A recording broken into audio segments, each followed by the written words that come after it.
Thank you. Welcome, everyone.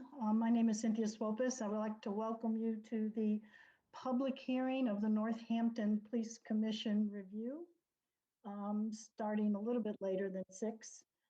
This is a Zoom meeting. It is being recorded, and that recording will be available on the city website. I would also like to acknowledge our interpreters from UMass Interpreting Service. And did you all, whoops, Natalie, if you're talking, we can't hear you, but. So, Cynthia, they just actually messaged me and said Yes. that they can't actually speak to say this announcement, so I'll just say it for them. We have interpreters, yay, they're amazing. And a reminder for folks just to speak as clearly and slowly as you possibly can so that they can accurately Thank you. Thank you. Thank you both for being here. We really, really appreciate it. And thank you, Noah. Yeah. So I would like to, let's see, I've acknowledged them. I would like to say we welcome you, community, to this public hearing, and I'll explain how it's going to work. We have some guidelines. We know we have it scheduled for a very long period of time. Maybe it won't go that long. But we would like to give each respondent, each speaker, this is a public hearing, so you can talk to us, but we'd like to give you 7 minutes maximum in order to state what it is that you want to tell us and or offer some questions to the commissioners. And I would like to, excuse me, let the commissioners know we want you all to be engaged in this. It's not just me or Dan facilitating. So we would, what we've done is allow the commissioners to be co-hosts. So what that means is if you want to respond to one of the speakers, just raise your hand. That will be how I see you. And then you can unmute yourself. But otherwise, everyone else is muted, and I will unmute you as your turn to speak comes up. So I do want to say that we plan on having a 5-minute break every hour. So what that 5-minute break is going to mean is that please, please, please don't leave the meeting. You can just walk away and get your dinner and stretch and do whatever you want during those 5 minutes, maybe turning a video off, etc. But don't leave the meeting. And so that would put us around a little after 7 for our first break. Again, we want you, if you feel comfortable asking the commission a question and the commissioner or a particular commissioner, we will respond to you. Let's see, I just want to make sure. So the way we're going to call folks up is that we want you to,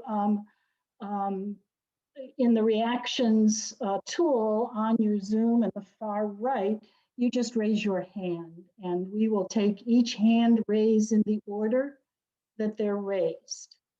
And for some reason you're having trouble with that, kind of wave your hand a little bit and we'll try to recognize you and see what the issue is. Or you can submit something in the chat and saying, I'm having trouble. We also want to remind you that you can also at any time contact the commission, all of the commissioners. The easiest way to do that is to contact our admin, Noah, and we can put Noah's email in the chat so people can see how to do it, and then Noah will contact all the commissioners. So if you have a written formal statement that you'd like to make, that's another way that you can contact us. And we're getting lots of those from the community. So we appreciate that.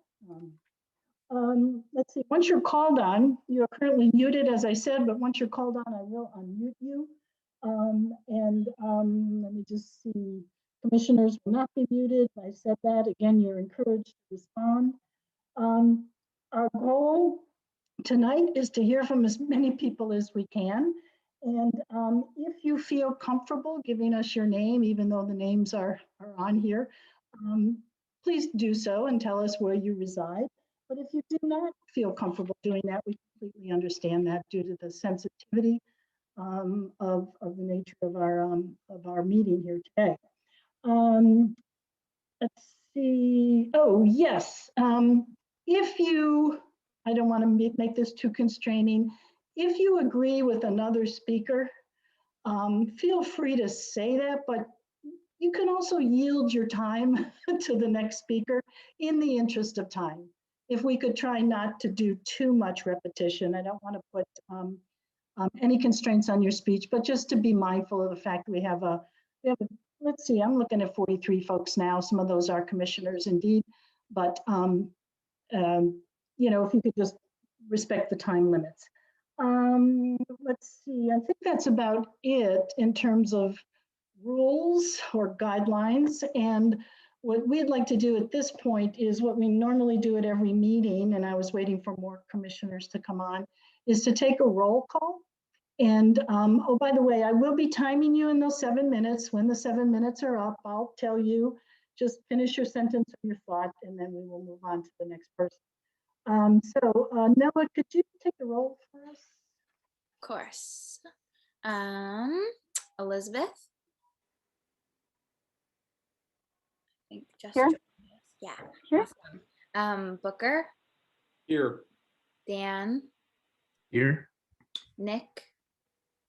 Here. David. Maybe not yet here. Alex. Here.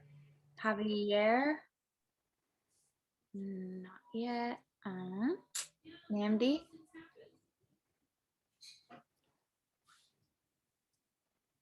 Also maybe not yet here. Alex. Did I skip you? Here. Here. Awesome. Michael. Here. Josie. Not yet. Cynthia. Here. Carol. I saw Here. Awesome. And Chris. Here. Great. Thank you. Thank you, Noah. So at this point in time, if you can raise your hand through the reactions tool. I'm not seeing any hands raised at this point unless I'm missing something. Am I missing something? My friends that guide me? Okay, I think, here we go. Now they're coming up. So our first speaker is Patrick. Patrick, again, you have 7 minutes and I will start timing you. Patrick. Oh, and I need to unmute you. I'm so sorry. Hello, and thank you. Good evening, and thank you all for the hard work and countless hours you've put into this process. I've been following this commission for quite a while, almost since it started. And I sat in on this past week, and I was struck by something the chief said in, I believe it was a statement she was making in her policies and procedures subcommittee. When asked about perceived racism or racial bias in the police force or in police culture, she stated something along the lines of, a police department's bias is a reflection of the community's bias. And this hit me in a few ways. The first way I interpreted this was a defensive, we're not X, you're X style of argument that you might expect on a school playground. Then I thought more about what bias in Northampton looks like. And for the most part, as a white middle-class male living in Northampton, I will say straightly that we don't see it. Rather, as a white middle-class male living in Northampton, we ignore it. I'd like to note that white people, especially white men, speak in a complex language full of microaggression that most of us perceive as nothing more than benign. These utterances can take many forms, like a simple remark of, I love downtown, but like all the homeless? Or there's so much trash? Or correcting someone's speech pathology, as in it's saw them, not seen them. Or a simple, I'm not racist, but, or It's okay. I can say that. I have a gay friend. All those biases are held, and those biases are held by most of us, and they are really real. I bring this up because in our society and how we have things laid out, police have a special role. And with that role comes a special level of power and privilege. And biases within the police force or within a police force and its personnel can manifest in ways that result in in ways that can cause quite severe repercussions. And as we've seen over the past 150 years of policing, often with deadly results for minority groups, especially Black and brown people. Even when they're not fatal, these biases can influence and involve controlling who gets a verbal warning and who gets a written citation, who gets an arrest on their record and who gets a summons to court. And these things can affect things like economic and civil issues with the difference between a verbal warning and a written citation, or whether someone goes to jail or if they're just given a remedial sentence because they were arrested versus just received a summons. And as it was said, I think it was in the alternatives, that the police tend to be the forefront of our judicial system in our community. So as so often the case, the police being the forefront makes them the start of a very vicious cycle of injustice within the carceral and criminal justice systems. I personally cannot accept, and I don't think we as a community should accept, that police bias reflects community bias as an acceptable answer. As though the power to impact another person's life is the same for a person walking down the street or someone who's empowered to carry a weapon and use that weapon within our society. As a person walking down the street and someone who gets to use discretionary power over whether that person goes home or to a house or goes to a jail cell. This is an incredibly irresponsible and dangerous outlook. And this is by no means advocating for implicit bias training, because we have decades of research. And I know that that research has been shared countless times to this commission that shows very minimal or marginal effects at best with implicit bias training. And I believe that a better solution would be to reduce the presence of police and advocate for social workers and peer-led responders for most cases, and reduce the impact specific biases that will, and reduce the impact specific biases will have on a person's life through curating the powers and authorities that police are given in our community. Thank you so much for your time, and I yield the rest of my time. Thank you, Patrick. And just to remind folks, if you want to speak, raise your hand through the reactions function, raise hand function. Our next speaker is Brendan. Brendan? Hello, 1 second, sorry. No worries.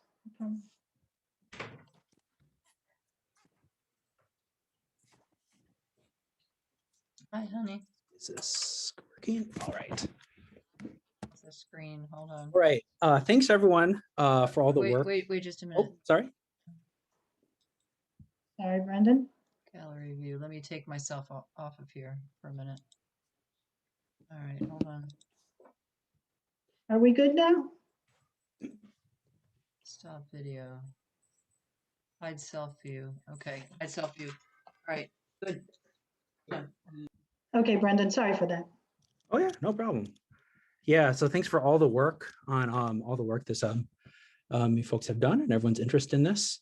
I wanted to raise one issue. I hadn't seen mentioned the discussions around this, and I'm sorry if I missed something. I just wanted to mention ask some questions about the efforts to defund and where we should spend our attention in dealing with issues in the police organization. And I sent around a link with some notes if you want to follow along, but some of the major issues that have been in our discussion include police conduct and the ability to hold police accountable for actions. And in particular, people are concerned with, illegitimate uses of force and other issues like that. And another important goal is diversity, especially women and people of color. I have some just open questions about how the collective bargaining contract with the police union or two different unions affects this, and whether this needs to deserve more attention, especially if we think about the next renegotiation of the contract, which I believe will happen in 2022, if I understand the documents correctly. And I also want to make the point that I think it's unclear that whether the effort to defund helps us serve these goals, at least from some of the issues I've thought about, and perhaps I'm missing some also. One big question I have is just, what do the current contract's rules do or affect the issue of accountability of police in general? I want to point out there's some evidence of that in general across the country, flexibility of basically hiring or firing of police is an issue around accountability. And there's at least some evidence there's issues here. So in my notes, I linked to a recent Gazette article that was kind of a preview of this meeting, where it was Casper argues that the prospect of funding cuts to the police department would mean laying off the most junior staff, quote, who are more diverse than our more senior officers. This includes almost all of our women and people of color, unquote, end quote. And that, of course, is a huge issue. And it stands to reason that police department is trying to diversify. The folks who are adding more diversity are going to be more junior.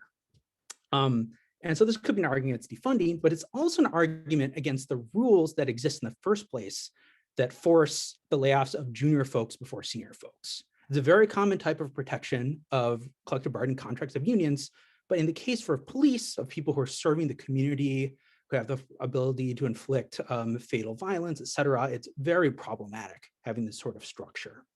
I think this implies we should think about changing the contracts so we don't have to do layoffs first of junior officers for any reason, including defunding or just other budgetary issues. And one thing to consider is whether the general goal of defunding helps us do that. If anything, if in a negotiation situation, if a goal is to get more flexibility about who to lay off when there's budgetary issues, that's basically a concession from the perspective of the police union. It might be the case that the city needs to offer higher salary and benefits in order to allow the mayor or city council have stronger ability, more control over who gets laid off or fired in situations like this. That would probably be a useful move for better civilian control of the police, but you can't do it if you're pursuing a policy of defunding the police. I'm sorry, I'm just going through the document that I linked here. Brendan, sorry to is that interrupt you, but if you want a response, I just want to give commissioners time for that. Otherwise, sure. You could be just posing the questions, which is great. Thank you. Go ahead. No, go ahead. Did you want to continue, or did you want a response on what you posed? Oh, yeah, sure. A response from any commissioners would be great. Okay. Anyone from spending and contracts or anyone on the commission want to take some of the concerns Brendan had about contracts and our ability to change those?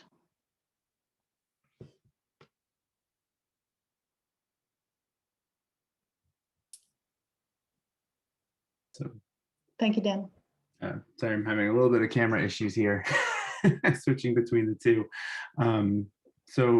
Just to make things really short and sweet, we've looked at it. One of the things to note is that if there's a major budget change, the unions can engage in impact bargaining, and the department and the union could have done that earlier to preserve those jobs, right? Unions can make concessions, they can make emergency changes to their contract.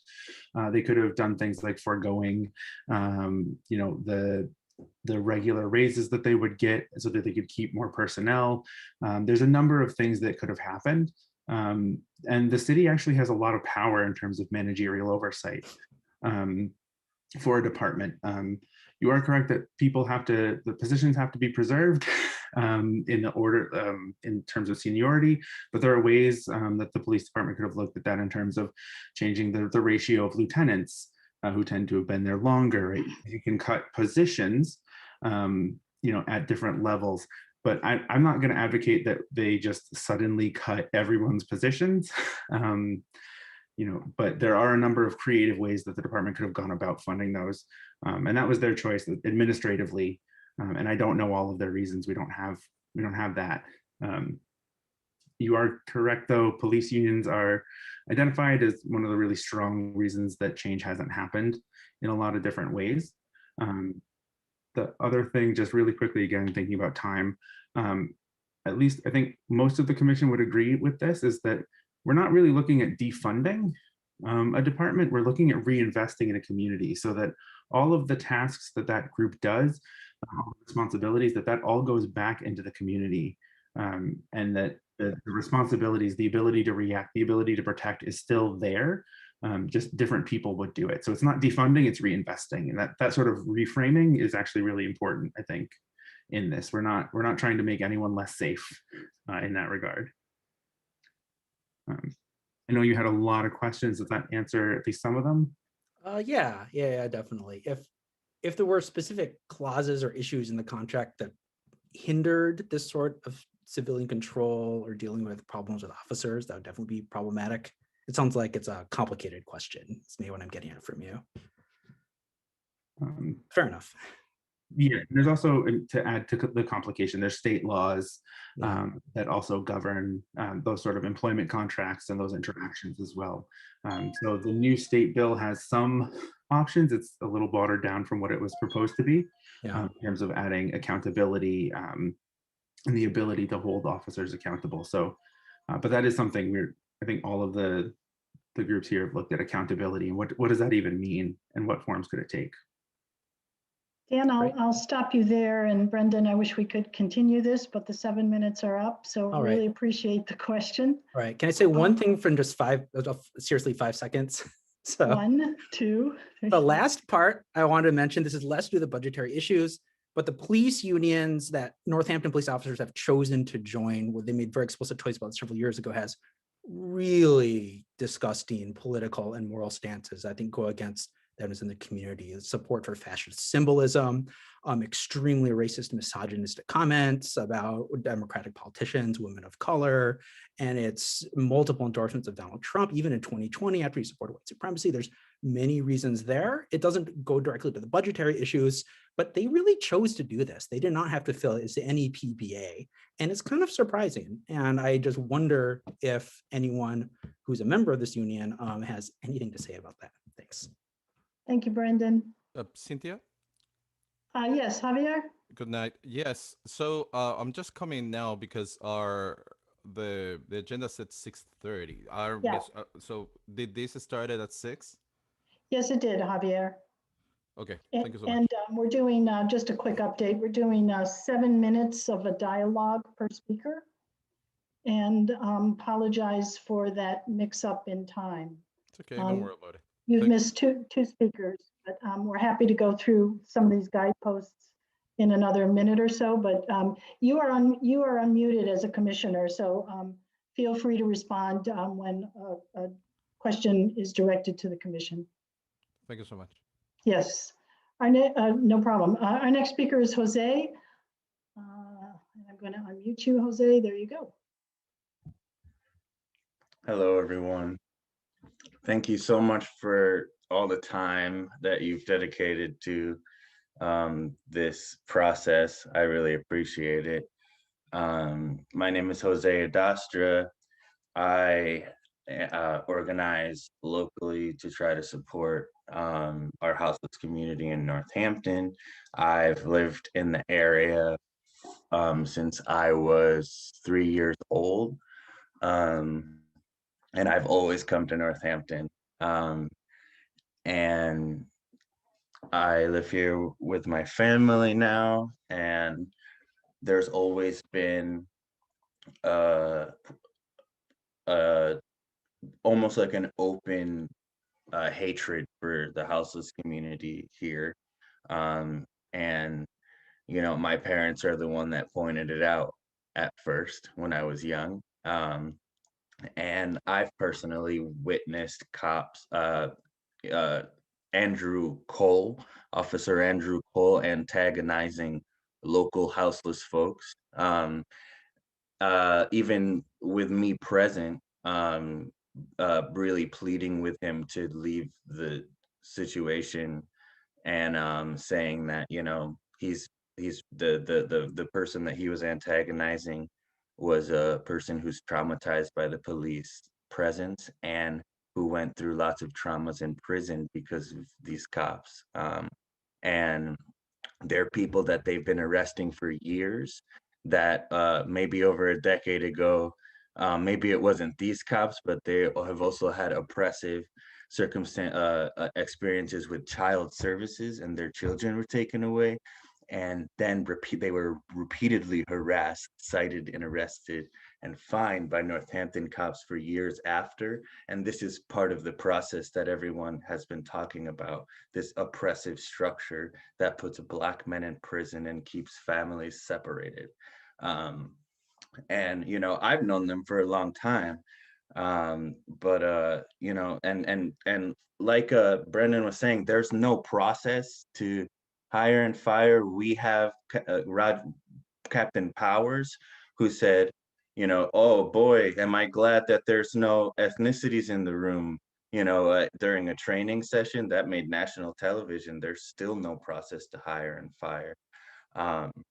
So I think that it's abundantly clear that we have a white supremacy issue with our police, and they do antagonize. There are reports of cops trying to, specifically, the claim is, Cole, again, Andrew Cole, antagonizing local houseless folks, trying to get information, trying to ask people if houseless folks are selling drugs so he can arrest them again. We have the same officers antagonizing people of color on the street repeatedly.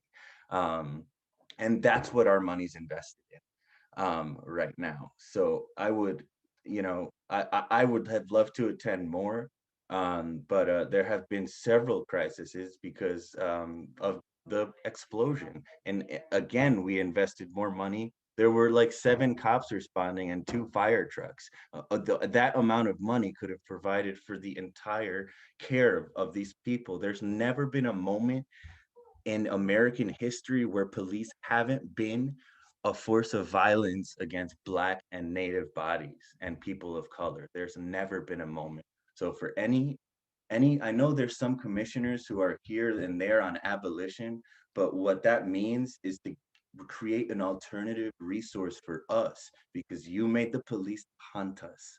And now that's what they continue to do and serve as. So I would like to express, like Brendan, I would love to renegotiate a contract in which we can decide to get rid of a person like Powers or Cole that we know harass people, that we know assault people, and that openly talk in racist manners to the people they're training. I would like a process like that, and I would like the only way to minimize the damage is to eliminate contact with the police department. We should create an alternative, a reach out response network, like you heard Rachel Bromberg come from Toronto and present, with peer support workers and clinicians working non-hierarchically with local support workers like Wildflower Alliance, and the Recovery Learning Center. There's no reason that there should be any doubt in your mind that police are a force of violence against us. I would never call them. If someone broke into my house, I wouldn't call the police. I have 3 kids and I still wouldn't call Jody Casper to have Powers come here to my house. I would never do that. I would go downstairs and deal with it by myself. Okay. And that maybe puts me at risk, you know, but I would never ask Cole or Powers to come to my house. That's absurd to me. And there's more people that feel like that, and we pay bills here and we pay taxes. So I ask you to open your eyes and, you know, maybe really observe what we're asking for here. And it is to abolish this police force. We need it to be gone. We need it to be gone. If you are going to force police on me, it can't be this police force. Like, you can't possibly think that I'm ever going to trust these racists. I don't understand it, and I don't know how anyone would. So I really recommend that if it's not abolishing them forever, at least get rid of this whole department has to go. Like, how can you have a department like this and ever expect any minority to trust them? And at the same time, establish an alternative network for us, so we can support our houseless comrades and improve housing structure. A strong recommendation for abolition and for the reallocation into housing support and peer support, for the people that are on the street, to really truly eliminate police interaction. We don't need them we don't need them out there. They only make the job harder, because we're successfully getting people harm reduction services and getting people housed. And the police, every once in a while, get in the way and arrest someone and make the job harder. They come out of prison with more habits than they went in with.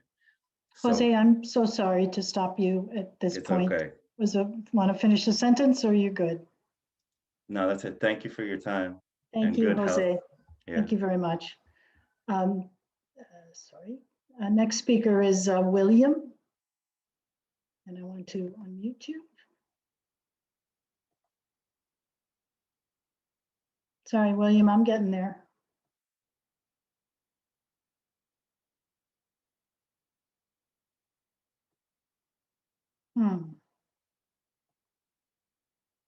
So there should be something that pops up. Can you hear me now? There we go. Oh, thank you. Thank you so much. So I'm sorry. actually Kate. Thank you, Kate. Hi. Thank you. This is my first time jumping in. I read the Gazette article this morning, and I decided I just wanted to express what my own experience is. I've been living in Northampton for about 30 years, and working and living here. I love this town. And just to fill in a little bit about my background, where I'm coming from, in terms of my own family. I grew up in Chicago, where in 1968, my father was a protester outside the Democratic National Convention and got caught up in the riots and that police brutality in that city. My mother walked across the Edmund Pettus Bridge with Martin Luther King in the 60s too. And I grew up in a family that knew police abusiveness. And that was related to me really all my life. My younger sister is a social worker in Baltimore, advocating for children who are in desperate need of advocation. And I want to describe my own experience of my interactions with police in our community, which has never been anything but really positive. I'll never forget the night I was working late. It was probably about 9 o'clock, maybe even later at night. And I was alone in my office, alone in the building. And as we know, Northampton is not New York City. It kind of closes down earlier. So Main Street was kind of quiet. And then I started hearing some, just out of the blue down the hall from me, some movement and banging and clanging, and I knew nobody else had been in the building. So there was an elevator from street level that came up to my floor, and I started getting scared as a woman alone at night. And I kind of waited, and it didn't go away. And it wasn't like office machines, or it was loudness, pushing and making clattering noises. So I called the police, and they were right there. They're just, down the block across the street. They were right there. And this policeman was just calm and good-natured, decent. He went down the hall, he investigated.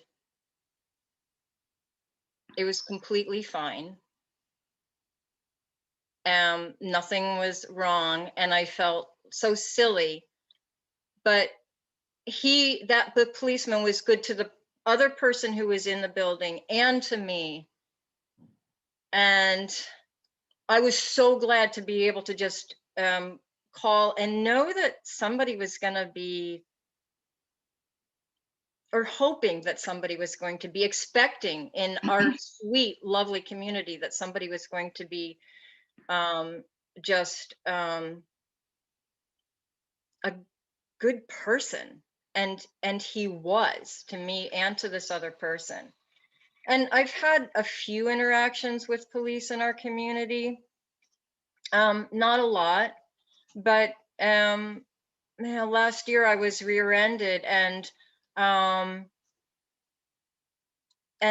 the policeman was called to the accident, to the auto accident, and there was somebody again, like, right there, and they were so professional and good to both parties. And I was so grateful, a little bit in shock and having whiplash, that somebody was right there.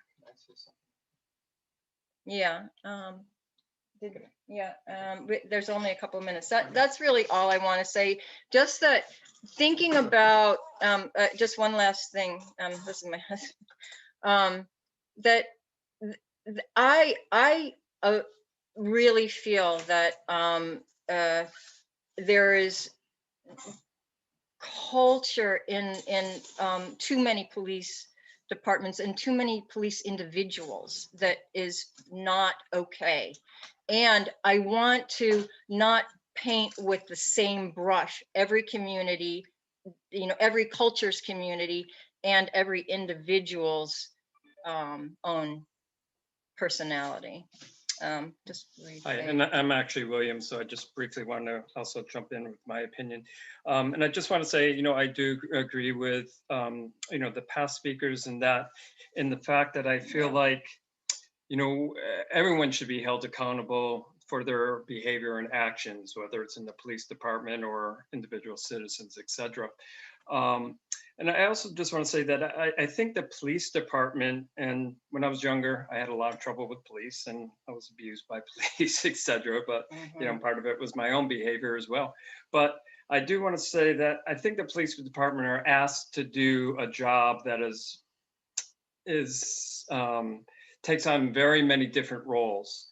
And and it's very difficult for them to play all the different roles. And as I said, especially when we're bringing our own biases, etc. And I think, you know, when I hear people talking about having to deal with this issue, that issue, it's like no one else is dealing with those issues. So we rely on the police to try to clean up everything. And I think that's an extremely difficult position to be in, especially given the funding that they do have for their training and everything else. My personal feeling is that they don't have enough funding. So I don't want to see them defunded. I want to see them funded more to be able to work with other agencies to be able to provide, you know, if we're talking about, for example, the homeless. William, I'm sorry if you could finish your thought because the time Sure, is I just want, okay, sorry. That, you know, there needs to be more resources for these other things that the police are having to deal with. So I feel like the police need more resources as well as all these other organizations to deal with some of these other socioeconomic and biased problems. Thank you. Thank you very much. Let's take one more comment speaker, and then we'll go on our 5-minute break. Sonny, I hope I pronounced that correctly. Sonny, are you there? Yes, Sony's Yes. actually right. Usually Sonny. people call me Sunny, so I appreciate that. Thank you. Hi, everyone. My name's Sony Coranias Bolton. I live in Northampton and I teach at Amherst College. Maybe I can fix my light situation. That is kind of obnoxious. 1 second. Maybe, okay. Not ideal, but I hope you don't mind if I read a somewhat prepared statement. These kind of fora make me a little nervous, so give me a little bit of a crutch. So first, thank you for allowing us this opportunity for public comment. I understand that the commissioners are volunteering a lot of time to engage the community this week on this important topic. So I just want to convey my gratitude for that. I want to say that I support the recommendations of Northampton Abolition Now to reallocate approximately $880,000 cut from the police budget last year to establish a Department of Community Care and to defund NPD by 50% and reinvest those funds to support community well-being in ways that greatly de-emphasize coercive or punitive measures. I support these measures as a person of color that has lived in deeply segregated communities and grew up in them due to redlining and income inequality. I actually grew up outside Chicago, near Chicago. As well, it's been my experience that armed police presence has exacerbated these inequities rather than addressing them or resolving them in lasting or meaningful ways. I'm moved by developments in Denver, Colorado, for instance, in which mental health professionals and care workers, instead of police, are called to address mental health issues or substance abuse problems in the community. Rather than a one-size-fits-all uniform police response, a more nuanced approach focusing on community health and non-punitive, non-carceral measures saw no arrests and no deaths, saving lives and preventing a lot of undue tragedy during a 6-month pilot program of this initiative, according to media reports. We might also think of an example of someone whose life has led them to steal a car, grand theft auto, right? We might think a police response would or should be necessary for such a grave theft of property, but oftentimes such an individual has already been through and experienced many bouts of policing before they even committed this crime. So we might think of this in a couple of ways. Again, a general policing strategy at many intervals that didn't prevent that crime in the first place, or a more nuanced approach that gets at the underlying issues and a greater and more and profound understanding of the etiology of harm and crime for our community. So stories like Denver, and I think Northampton has a possibility to be a national model for these types of initiatives. So stories like Denver buoy me and my support for an abolitionist-informed strategy for our community that would ensure durable and sustain community safety rather than more policing. So that's the end of my comments. So I'm happy to cede my time or just go right into break. So thank you very much. Thank you, Sonny. So why don't we do that? It's 6:50.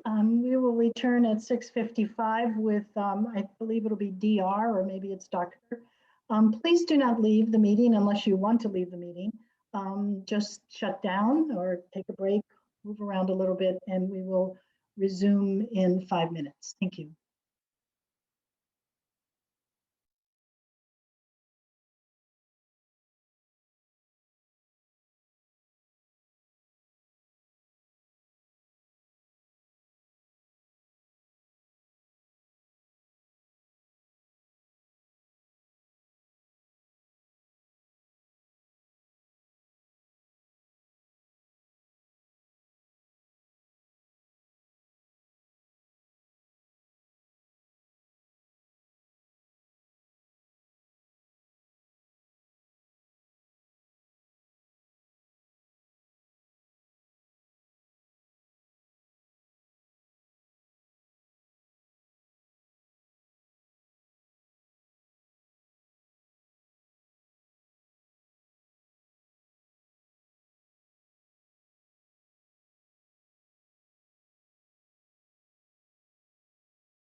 Okay, so we're hitting that 6:55. We'll give folks a second to come back.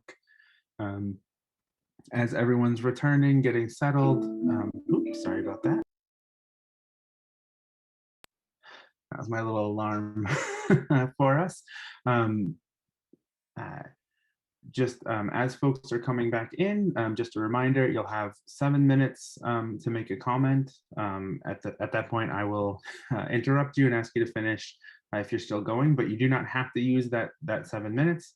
Also, it'd be really helpful if you would like a response from the commission to just let us know right from the start that you want that. Remember that our responses are part of that 7-minute time. So just making sure that we're respectful to everybody's time here. All right, so I'm starting to see folks coming back. As commissioners come back, just give me a heads up and I'm here. Let me know that you're back so we can resume. I'm Michael and I'm back. Or just turn your cameras on, give a wave. I can see some folks coming through just fine. Also, just to remind folks to speak as slowly as they can for the interpreters would be awesome. Thank you. And as folks are coming in, just another reminder, you can raise your hand using the reactions. So you click on reactions and then select raise hand. That puts you in line. If you can't raise your hand for some reason, send a message to either myself, Dan Kennedy, or to our admin, Noah, or to Cynthia, just to let us know that you are having trouble so we can get you in that queue if you can't raise your hand. All right, so we're gonna keep going from where we just left off. Sorry, DR, I'm gonna ask you to unmute. Okay, can you hear me? Yeah. I just wanted to respond to the people who spoke. And I think everybody does have a good point. At the end of the day, you do need police presence, from my own personal experience, on the street.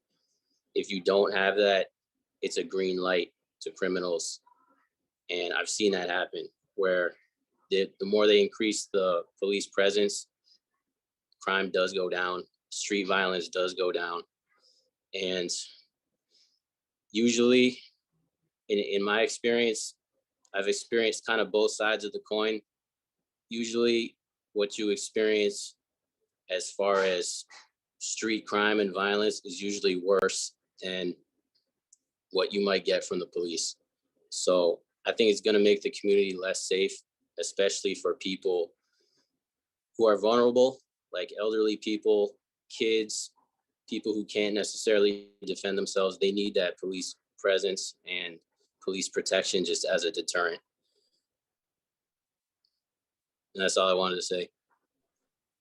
All right, thank you very much. So the next person in line is Amy Francis. I'm going to ask you to unmute. There we go.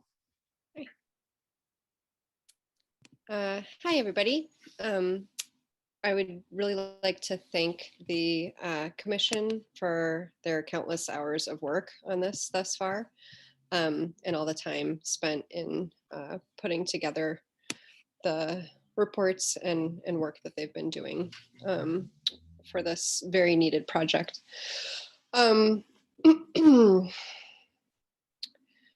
So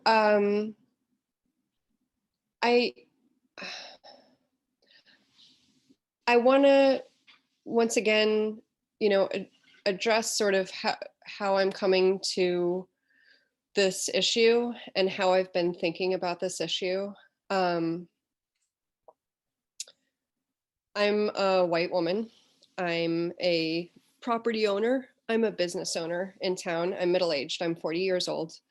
And I have, in my life, I haven't had much interaction and experience with police. It just hasn't come across. But the world around me and in our community that I live in Northampton, the experiences that I listen to could not be more different from mine. And for the most part, what I hear from people that are mostly not in my group of being white and middle-aged, but from people who, people of color and people who have disadvantages. What I see and hear is how the established police not only in our community, but in this country, come into this system with a knowledge that the power that they have to wield can go practically unchecked.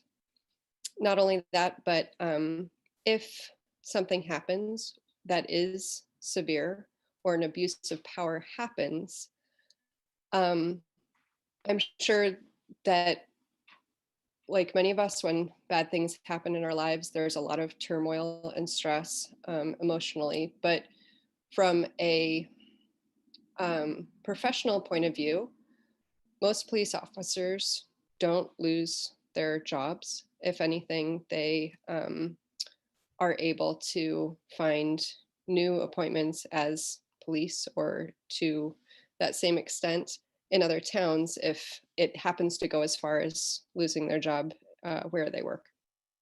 So this unending cycle of wielding power in such a unbalanced form doesn't make any sense to continue or help propagate that to happen any further. I absolutely agree. We need to have our communities be safe and feel safe. And that's exactly what I think everyone on this call, no matter their stance on this, everyone who's here is taking time out of their lives to work on this, because we all want to have a safe community, and a community that that does its best. But depending on the color of your skin, your social status, the life that you've lived, it can be incredibly hard to step, particularly as a white, either middle class or managing class economic person. It can be incredibly hard to step out of that place and understand that the people around you that are a part of your community absolutely need more help and need to have people like me saying, I'm not in favor of having more police or giving them more money or having them retrained. These are all things that haven't worked. Over and over and over again, we've seen countless reports and just evidence that this hasn't worked. So making sure that our community is well funded, making sure that the people that are vulnerable are able to be a part of leadership, to see that their needs are met, absolutely will create a safer community for us all. I really do believe that once a person's needs are met, that person, for the most part, again, depending on circumstances and their person, doesn't have a need to go to crime or to seek out things that might cause harm, because their needs are met. And I think that that's a huge section of this to be looking at. And one further thing that I wanted to note from that William was talking about, William Akand, I believe, and his wife, he was saying that the police have so many jobs that they need to do and so many things, and it's mind-boggling. And I think that's absolutely true. I really agree with that. And with that, I don't understand how we put that much responsibility on one sector of our municipality to help our community. Why we aren't diversifying and making sure that there are many ways for our community to be served and helped, you know, really would be what I would think would be an ideal way for us to come together as a community. And that looks like time. Thank you. That was your time. Thank you very much. So the next person in line is Kim Weber. I'm going to ask you to unmute. Thank you. I appreciate this opportunity. I also saw the article in the Hampshire Gazette and have had a number of interactions with the Northampton police and just wanted to share my experiences.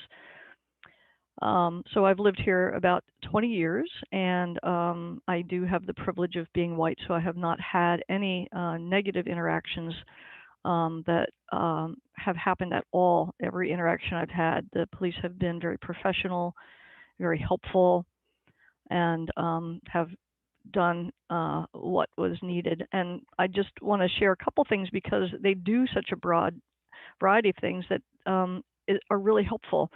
I was renting half of a duplex, and the owners who lived in the other half had left town, and water started flooding into my basement from their side, and it was winter.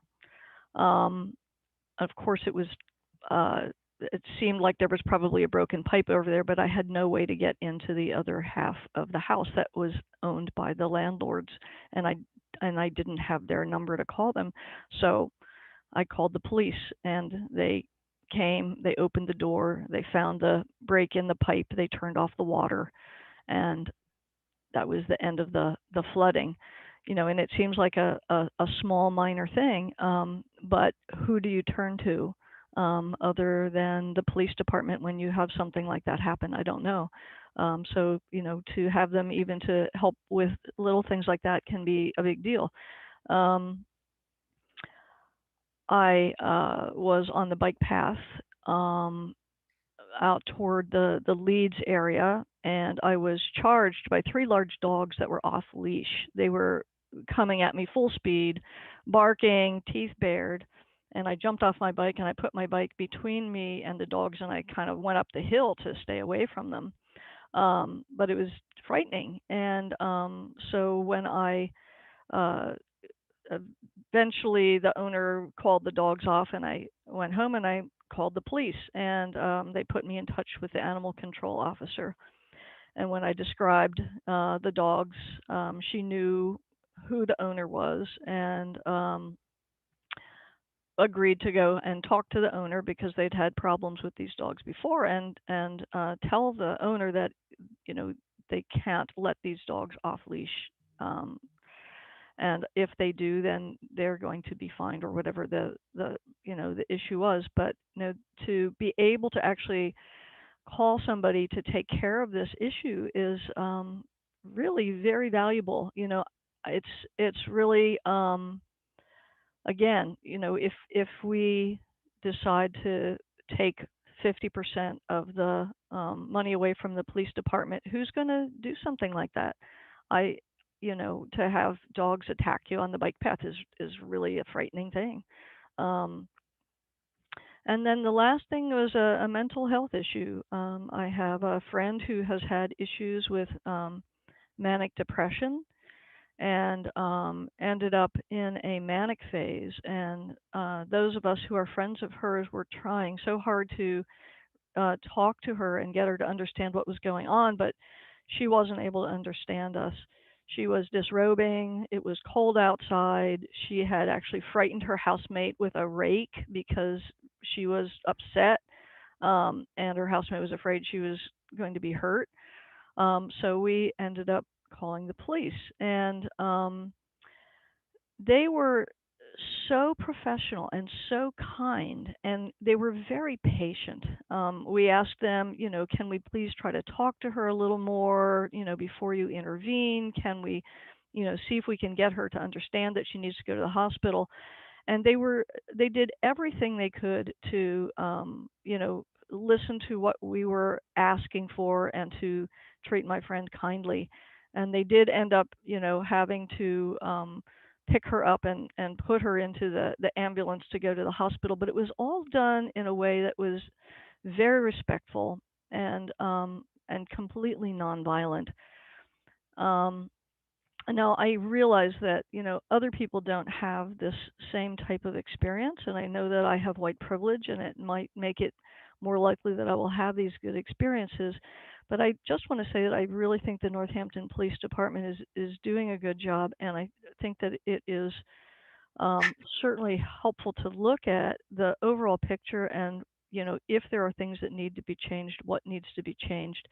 But I think we need to really really acknowledge the good job that they do and how many things they do for us as a community, and not just decide that we're going to take 50% of their funding away. So thank you very much for giving us this time to share our experiences. All right, thank you very much.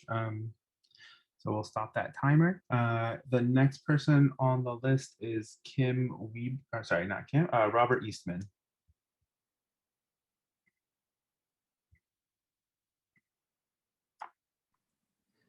Robert, you should have a ask to unmute. Yep, got it. Thank you. Hi, everyone. I'm Robert. I live in Ward 3 in Northampton. And I just wanted to start by saying that as a white person, it's been really hard to hear some of the comments from other white people on this meeting tonight. Patrick pointed out, he is the first one to speak tonight, that as white people, we cannot understand what people of color experience. It's just impossible. There's nothing we can do to know what that feels like, what that trauma and oppression is. So to come onto this meeting and describe positive experiences with police really, to me, is not appropriate. Invoking Martin Luther King Jr. And then describing a positive experience with the police, I just find so disrespectful, and I can only imagine how the Black and Brown members of our commission are feeling right now. And also other Black and Brown community members who live in neighboring towns who don't feel safe in Northampton for this very reason. And this is not to say that individual officers in Northampton have not been helpful and have not helped people. Unfortunately, they're all we have in many cases. So I hear that they can be helpful, but what we need to do, you know, I guess my question is, you know, we have, police have been there. We can count on them as white people, but at what expense is our safety executed for, you know? And so I think that we really, the voice, sorry, my dog is like clawing at me right now. So I just wanted to say, to mention that. Also, I wanted to talk a little bit about reform, particularly when it comes, you know, there's been some discussion tonight about union contracts and holding individual officers accountable. And, you know, I myself actually in public comments in June over the summer spoke in favor of a civilian review board. And I did that in order to amplify one of the demands of the Black Lives Matter movement, but I didn't fully have an understanding of what that meant at the time. And I have sort of repositioned how I feel about it. There's a lot of evidence showing that civilian review boards do not work in Brattleboro. They've disbanded all iterations of these oversight boards because they haven't been effective.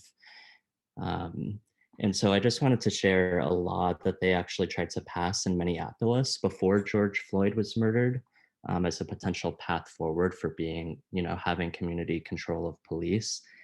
And they tried to change police policies to make the termination of cops involved in repeated incidences of killing or excessive force automatic and make them ineligible for rehires or transfers, and also to withhold pension payments.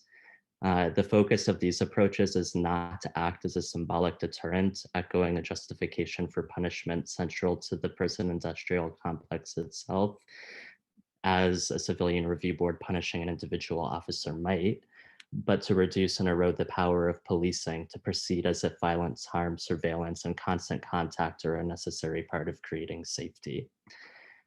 So yeah, I guess I would just urge sensitivity around the language we use when talking about community control of police and how that will translate into policies and recommendations going forward. And then I do have a question I would like to propose to the commission, which is, despite the mountains and mountains of evidence of reforms not working for over 150 years and even more recently, why is it? Yeah, so I guess, I don't know, I guess I'm curious if your recommendations are going to be based in data and research and, you know, evidence that has been produced or not. And I'm just curious why I'm still hearing discussions of reforms that don't actually do anything to erode the power of police, but only strengthen their presence. All right, so we have 2 minutes left. Does anybody want to respond to that on the commission? Hand raise hand, unmute. Booker? Robert, thank you for your comments. And by the way, I also thank you. You've made very nice comments about me, and I appreciate that, though I didn't respond to that earlier. And I also appreciate sort of how we have to keep waking up. You're never woke. You have to keep waking up. And things that we thought were good things to do a year ago are no longer, we now know that they're not good. So having a police review commission seemed like a good idea a year ago. And we've learned that it's probably doesn't really work. And there's lots of really good data about what doesn't work. There isn't enough data about what works, especially with where, I'm sorry, I have not yet seen data that influences me about what works to replace what doesn't work. And that, you know, that's a challenge. And if people have more thoughts about this, I hope I get to hear about them more. I think what we're looking for is alternatives to policing that have been shown to work, and looking for ways we can do things that work well. But the experiments that I've seen so far with doing other you know, what the real problem is, we don't want to spend money on all the problems that we're having. And what I'm hearing a lot of speakers talking to is the police are the default answer to everything that's wrong for all of us. And we don't really, and by the way, just saying shift that budget to these other things won't solve everything. I think we need more money being spent on the problems, like for instance, housing, like for instance, mental health, like for instance, lots of other things. But instead, since we, as a society, we haven't wanted to spend that money, so we're asking the police to answer those questions for almost nothing. It's really cheap. It's a great, cheap solution. So, you know, that's the problem that we sit in. And I agree, we should not adopt solutions that have been shown not to work. I think we also have to be thoughtful about possible solutions that we aren't sure yet if they work, but they feel like the right way to go. And I'm really good. I feel really good about going the way we want to go. But I don't think we have science saying what doesn't work. I don't think we have science saying what does work. Thank you, Booker. We went over a little bit of time there. So we'll jump on to the next person. Ashwin Ravi Kumar. And you should see an ask to unmute pop up. Yes, hello everyone. My name is Ashwin Ravi Kumar. I live in Amherst, come to Northampton a lot. The commission has heard from me a few times now. And thank you so much for the time you put into this. I do committee work in Amherst myself, so I know what goes into it. I'm responding kind of from the heart here based on what I've been hearing, especially from white folks who have been testifying about positive experiences with the cops. So I am a non-Black person of color who grew up upper middle class, and in a lot of ways, I have a ton of privilege, and the system has worked really well for me personally. I still fear cops. I'm afraid of them.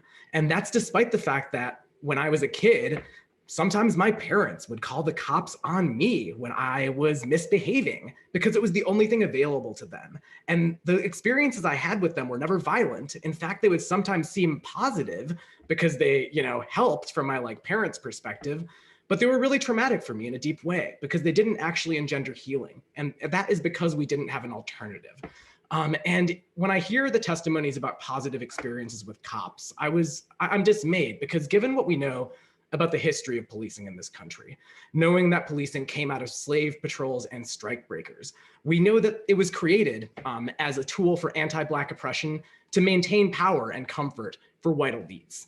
And in that sense, after the uprising last summer, this commission was charged with looking into and advancing really bold changes that respond to this history of oppression.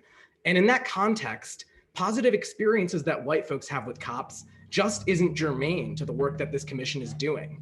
When I think it was Kate and Will earlier talked about feeling safe when they had a cop around, I don't deny that experience. It is undeniable that there are some people, mainly white people, who feel safe because of policing. But it's equally undeniable that there are many Black people, people of color, poorer people who do not feel safe because of policing, who are incarcerated and have their lives ruined through policing.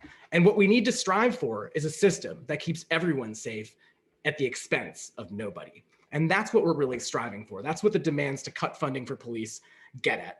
And the good news is that there are so many great alternatives out there. And I know that this commission has heard from, for example, Jess Tilley, who does harm reduction work for drug users, from Sean from the RLC, the Recovery Learning Center, that does great work around mental health with a peer-led approach.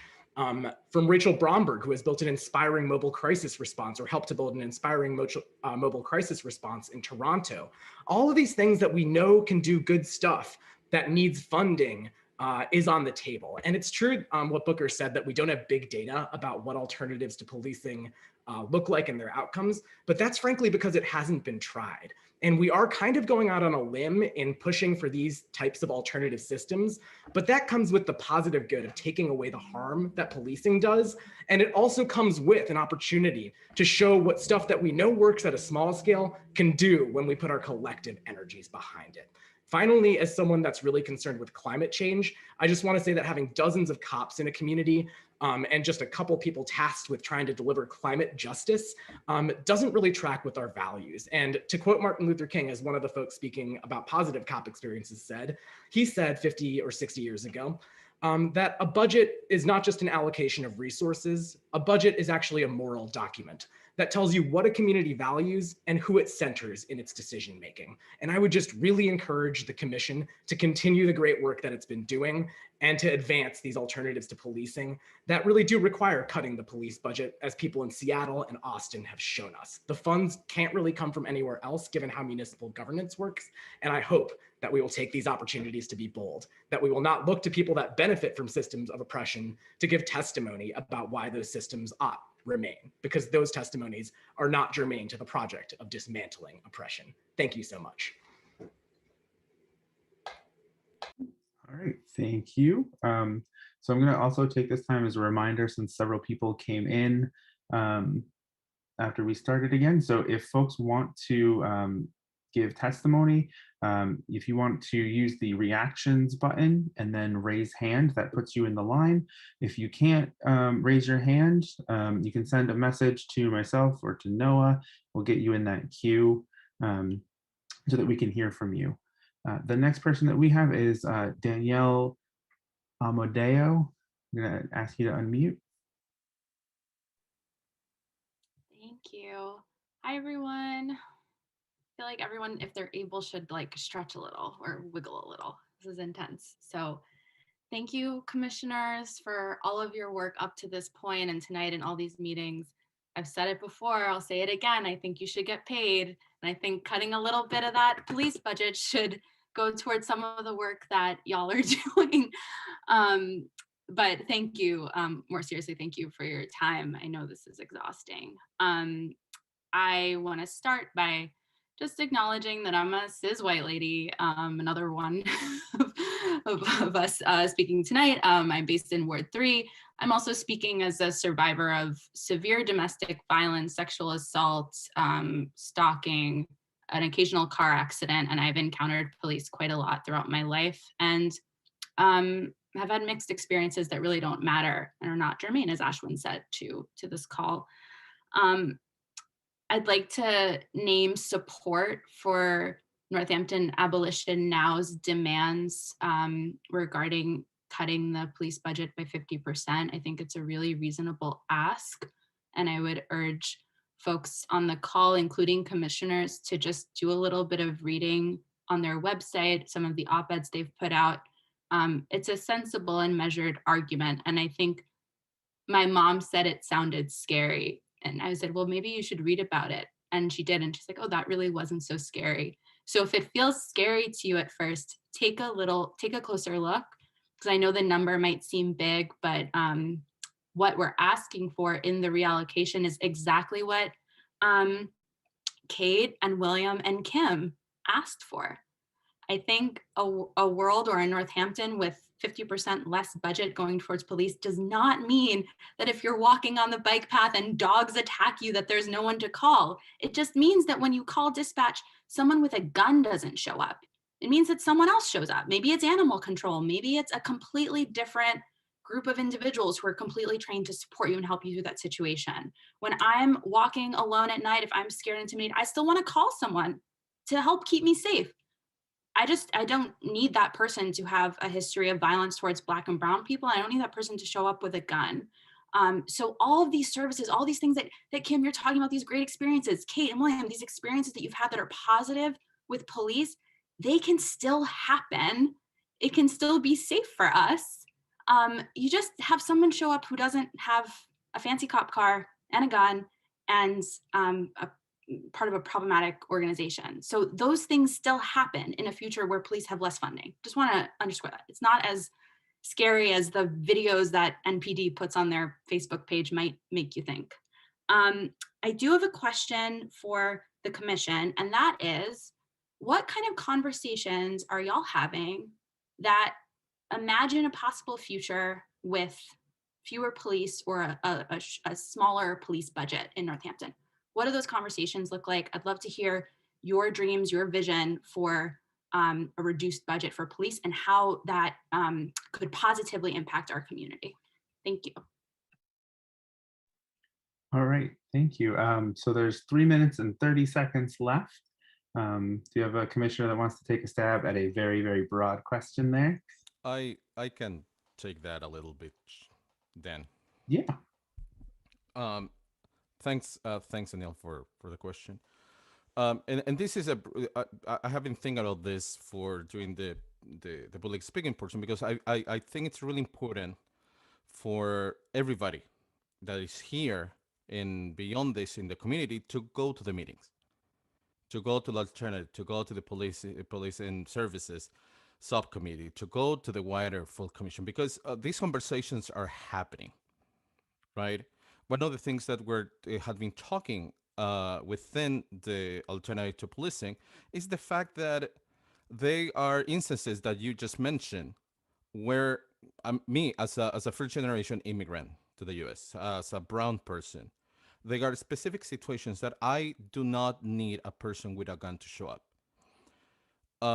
Mental health calls, where we can talk about domestic violence, sexual assault, and others, right?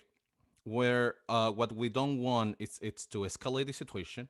What we don't want is to put people in a fast track to be in jail, to end up losing their children, losing their jobs. So I think this is a sort of a chain reaction that we're looking for, and we're conscious that, and I personally give a lot of give this example to it within the school district. if the school district doesn't have the services for a student to be able to, that the student needs, put on a behavioral point of view, for example, that students go to a different district to receive those services that are not existent here. And who pays the bill?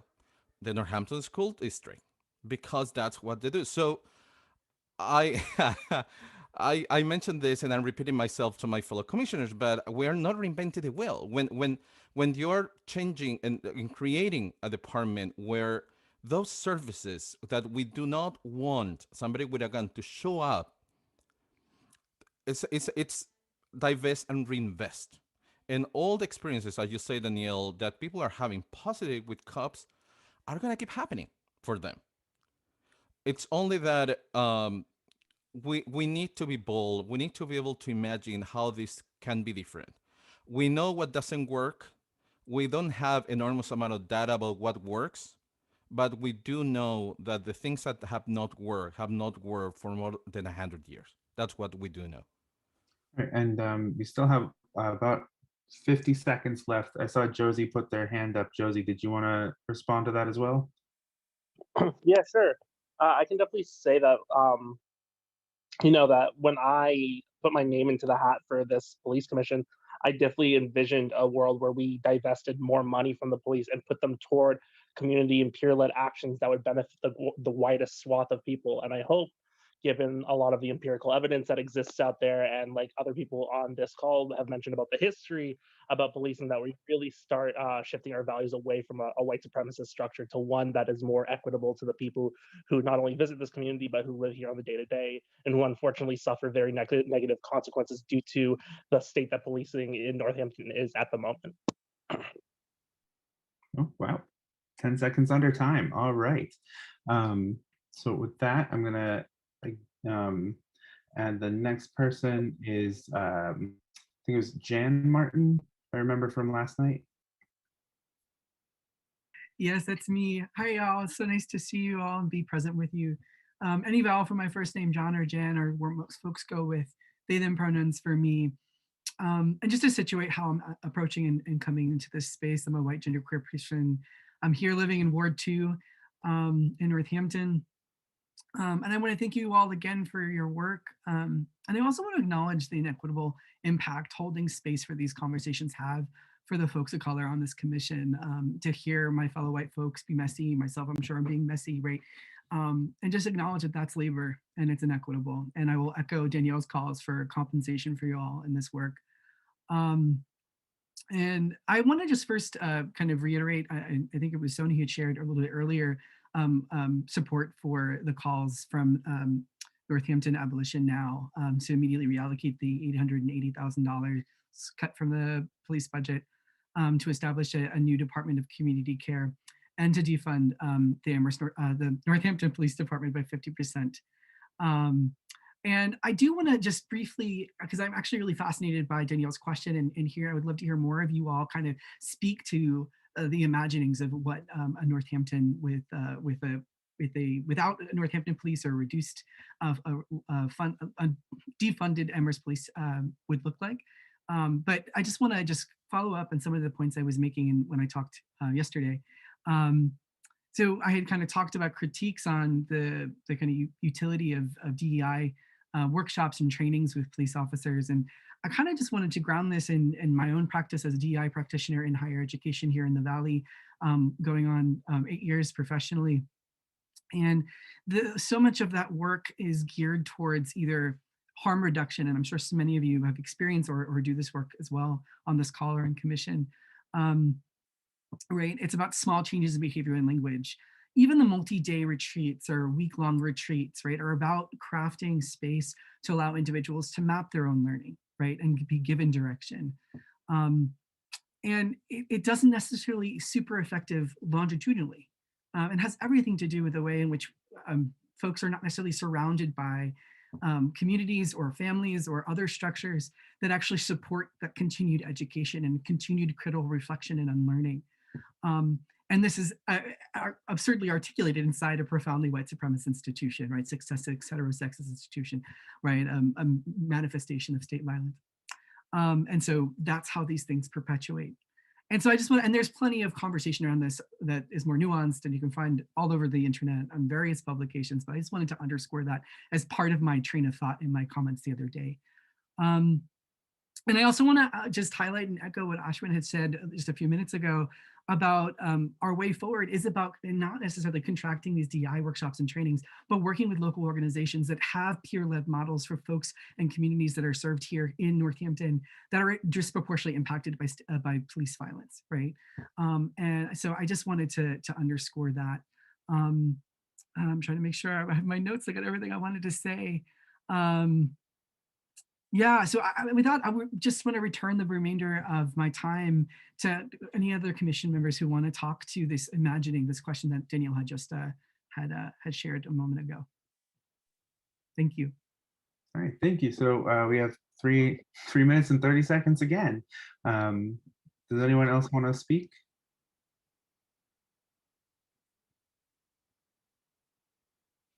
No one's chomping at the bit. So I guess I will respond and I'll keep this really short. I think that for myself, I really imagine what Rachel Bromberg, who gave really great presentation to us about the work that's being done nationally and within the US. But I really imagine a place that has the right people responding to the right problems. That police officers are able to respond to issues like, if there's an emergency, there's substance abuse happening, or there's an overdose happening. It's nice that police are responding, but I would love if EMTs were there first and immediately, and we had the infrastructure in the place so that they could be there within a moment's notice. I feel the same way, if there's a fire, the fire department should be responding to that. They're uniquely qualified, they're in that space, they have that training, they have that commitment, they have all of those things.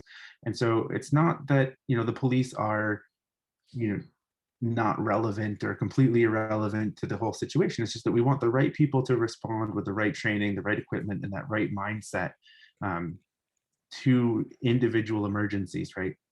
We're all sort of segmented off. We respond to what we need to. So I'll leave that. And there's still, sorry, I lost my timer.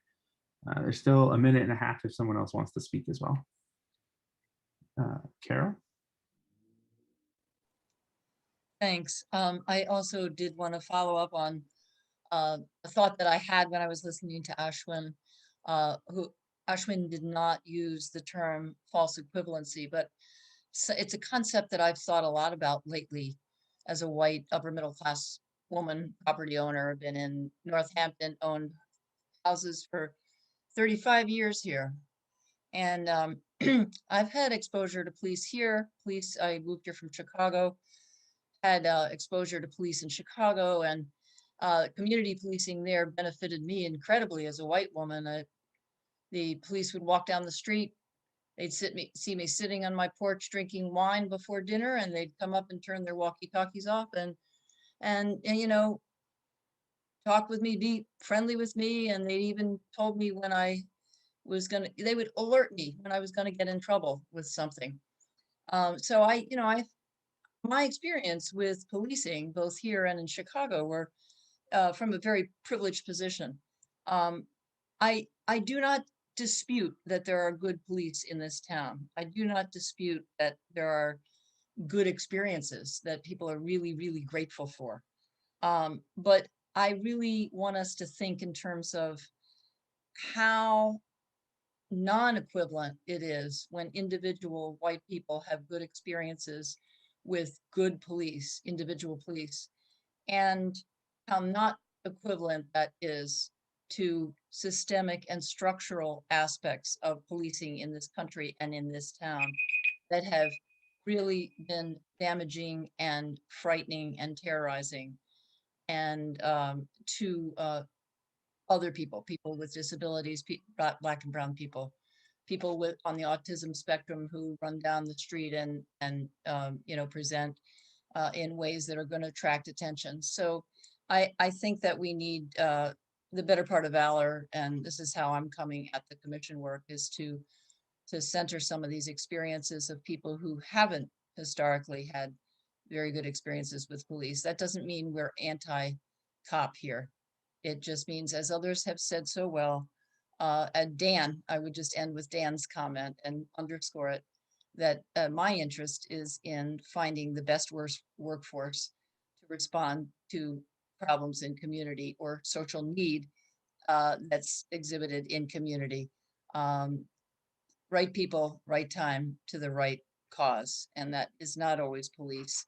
The police have received through default over the decades a lot of these jobs, and we need to rethink that. Thank you. So we're over time again, but thank you. So we'll have the next person on the list is Sean Donovan. And just really quickly for those who joined again, if you want to make a comment, please use the reactions button and then select his hand so that you can get on the list for us and we'll be able to answer questions or hear you speak. So Sean, you should see an ask to unmute. I did see that and I clicked it. Thank you, Dan. Yeah, and thank you, once again to all the commissioners and the people who continually show up at these meetings. I wanted to say one thing, having come to these meetings for several months, if not more now. I really appreciate the commissioners showing their learning process, but especially for the Black, Brown, and Indigenous commissioners for sharing their experiences of what's hard, or just I appreciate what you were doing without getting paid. And I also agree you should get paid. One more thing that I wanted to offer is I don't know where this commission is going. I don't know if the city is going to give it the attention and the action it deserves. I don't have a lot of faith in that, to be honest. But what I do have faith in is that I know that there are more people in my community that are imagining a different future. And so I because of these meetings, I think I've been connected to people I didn't even know before this. And so I want to say that's really cool. I live in Ward 3 in Northampton, and I want to say even though my partner who I live with and I work full time, we can barely afford to live in Ward 3 in Northampton. And so I just want to be clear about that. And when I say that, I'm also kind of speaking to the idea that when we think about a different place for police in our community, I think it affects Black and Brown people especially, but I think it affects poor people, it affects people with disabilities. This is why we're talking about this. This is why the commission exists in the first place, because there have been systemic and continued problems with the police, not just in sort of the higher order of the whole country, but in Northampton. And so I really wanted to speak to that directly. I work for an organization which was called the Western Mass Recovery Learning Community. It's now called the Wildflower Alliance. I put a survey out through our organization for people, residents or former residents in Northampton who have had experience with the police. So I wanted to read from some of that tonight because some of the people who responded to the survey don't feel they can safely come to these meetings and share because of the experiences that they've had with the police. And I know commissioners have been really sensitive to that, and I appreciate your efforts to reach out. So one of the questions we asked in the survey is, can you share about your experiences with police in these moments that you've had exposure? Someone wrote, they pulled me over in my car because of a call they received from a therapist. Someone else wrote, ServiceNet called Northampton police on me to be on standby because they were about to tell me bad news. My best friend died at the group home and they were worried about how I would take it. Someone else wrote, they said, meaning the police, I was just an insane little girl, even though I was 18 years old at the time, and they did not offer me any support whatsoever. Someone else wrote, they arrived having been given false information, which they believed. So these are just some of the examples of what people shared about what led to these experiences. When asked about if police were responding to your needs in these moments, people wrote, no. I was forced out of my car, which I had to abandon on the side of the road, and was forced to take an ambulance to the hospital, which I was billed $1,000 for. Somebody else wrote, nope. No one responded to my needs in the moment, only ServiceNet's worries, ServiceNet's liability concerns, etc. Someone else wrote, absolutely not. The truth is I divorced a man who was in the system, who is and has been an addict, a liar, and abuser, and he was part of this process. We asked another question in the survey, which said, can you imagine what other supports might be more useful in these moments you described above? Somebody wrote, someone who actually knows how to listen to and partner with me. Someone else wrote, actual human compassion, telling me the news first, the hard news, asking me what I needed, asking me how I feel. Someone else wrote, someone to sit down and talk to me about what was going on inside. There is much more to the picture than meets the eye. I would have benefited if someone just dug deeper. Also, at least made sure I was safe in all aspects. Someone else wrote that police had arrived, having been given false information again. So just like, I'll come back to this in a moment, but when we asked people if they've ever had to call 911, some of the respondents said yes. The majority felt like 911 was the only option. And I hear some of that coming out of people responding today. So I did want to share, like, just to end with that, when I asked in the survey, if desired, can you share what other options you would think would be more helpful for supporting someone in mental, emotional, or other kinds of distress? This is what some people had to say. More places that are voluntary in nature, where they don't lock people up against their will, more spaces that value real human connection over traditional power structures and dynamics. Why are there not more places like that in existence? One of the big reasons that I've seen 911 called on people who are struggling with emotional distress in extreme states is that even if the situation is calm, what's the next step? Where can a person land that doesn't put their life, liberty, and justice in jeopardy? Funding for 24/7 peer-run warm lines, peer-led crisis response teams to meet people in distress rather than cops or social workers in response. Another person said, treat them as equal and their mental anguish as legitimate. Another person wrote, providing a peer specialist for the person to talk to. And someone else followed up with unarmed professionals trained in mental health with a wide range of equipment and personnel. So I'm reading these because people can't be here. They didn't feel safe coming. I'm also reading these to show that we have a bigger issue in Northampton than just the so-called police department. We have social service agencies that are addicted to calling the police. We have white people that are addicted to calling the police.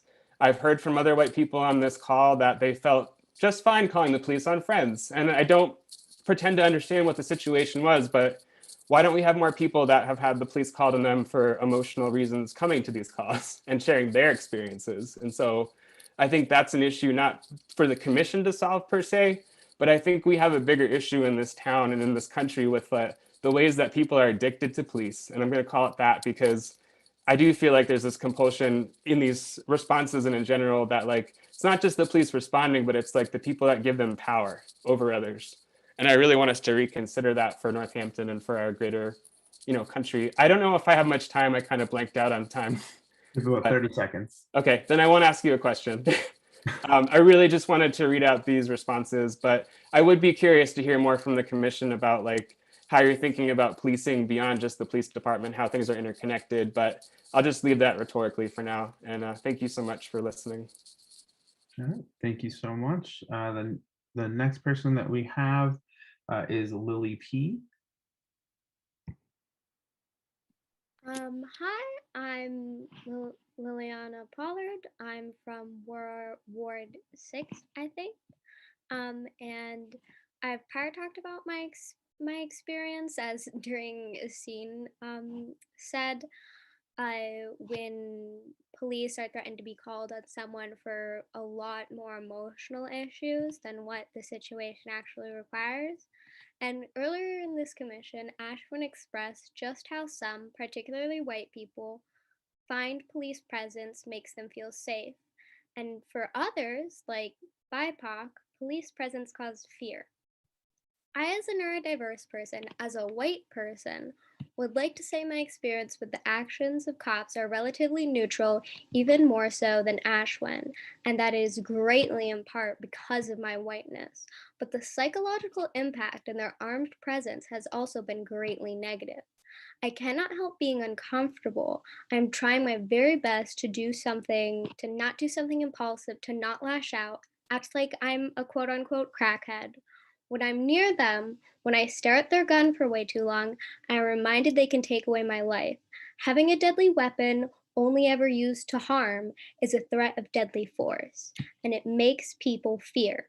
I've seen other people die by their hands. I've heard the gunshots in the body camera footage of Lyndon Cameron. I hate every time I remind myself it's okay. They're not going to hurt me. I'm white, and I am right. They're not going to physically hurt me. But you don't have to be beaten by the police to be hurt by the system of policing. You don't even have to have them touch you. They will always hurt me mentally, and what happens to my neurodiverse brothers and sisters when they cannot say, "It's okay, I'm white." For every person here who cops make feel safe, there is another person who cops strike fear in, make them uncomfortable, and that is not their problem, it is the system's, and it requires systematic change. Much of the good that cops do can be done better by other alternatives, and the harm they do and the harm they stand for can be prevented and healed through community and public safety and by making a department to care for our community. Everyone can feel safe in Northampton, not just some.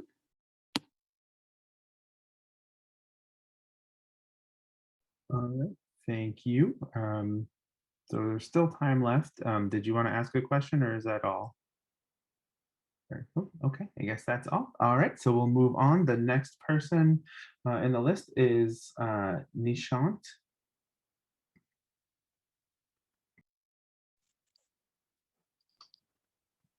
You should be able to go ahead. Hi, can you hear me? Yep, there we go. You're a little bit soft though. Okay, I'll speak up. Thank you very much to all the commissioners for your time. I deeply respect the effort that you're putting into this. I will be very brief to respect that as well. My name is Nishant. I use he, him pronouns. I'm a student at Amherst College. I do not live in the Northampton area, so I have limited experiences to speak about in terms of the police in Northampton. But I'll speak about what I do have experiences with, which is I have had numerous extended and repeated conversations with several homeless individuals, houseless individuals in Northampton. And I have heard directly from them the typical behavior of Northampton police officers. And I would like to relate this to the questions we've been considering here in terms of the budget, the allocation of resources, where officers' time is spent. To be specific, what I've been told and what I've witnessed in my conversations in spending time with individuals is that officers frequently spend their time over monitoring houseless individuals with no, as I've been told, with no real legitimate purpose, in a way that um, can be considered a waste of resources and time, such as officers patrolling up and down the street, just watching the same person for half a day, or other examples such as that, where they're not actually doing anything particularly effective, but are over policing individuals in Northampton. And so that's what I'd like to share on that point in terms of, is there space to reduce the police force and the area of responsibility, because clearly there seems to be many officers have too much time on their hands in these instances. So I'd like to close there. I do not have a question to share. Thank you. All right, thank you very much for that comment. And that brings us to 7:55. So as we said at the start of this, every hour we'll be doing a 5-minute break. So we're gonna move to have that 5-minute break. Please don't leave the meeting and please don't lower your hands. We'll keep the same hands up as we come back. So everybody take a minute, grab something to drink, stretch, move, and we'll resume at 8 o'clock.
We'll come back in another minute. We have a few more people to speak. Let's give it another minute. Stretching, drinking, eating.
Dan, are you still with me? For some reason, I'm having a little trouble unmuting and seeing hands, but I see Tracy's iPad and Jackson Coat and the last four digits of 5171.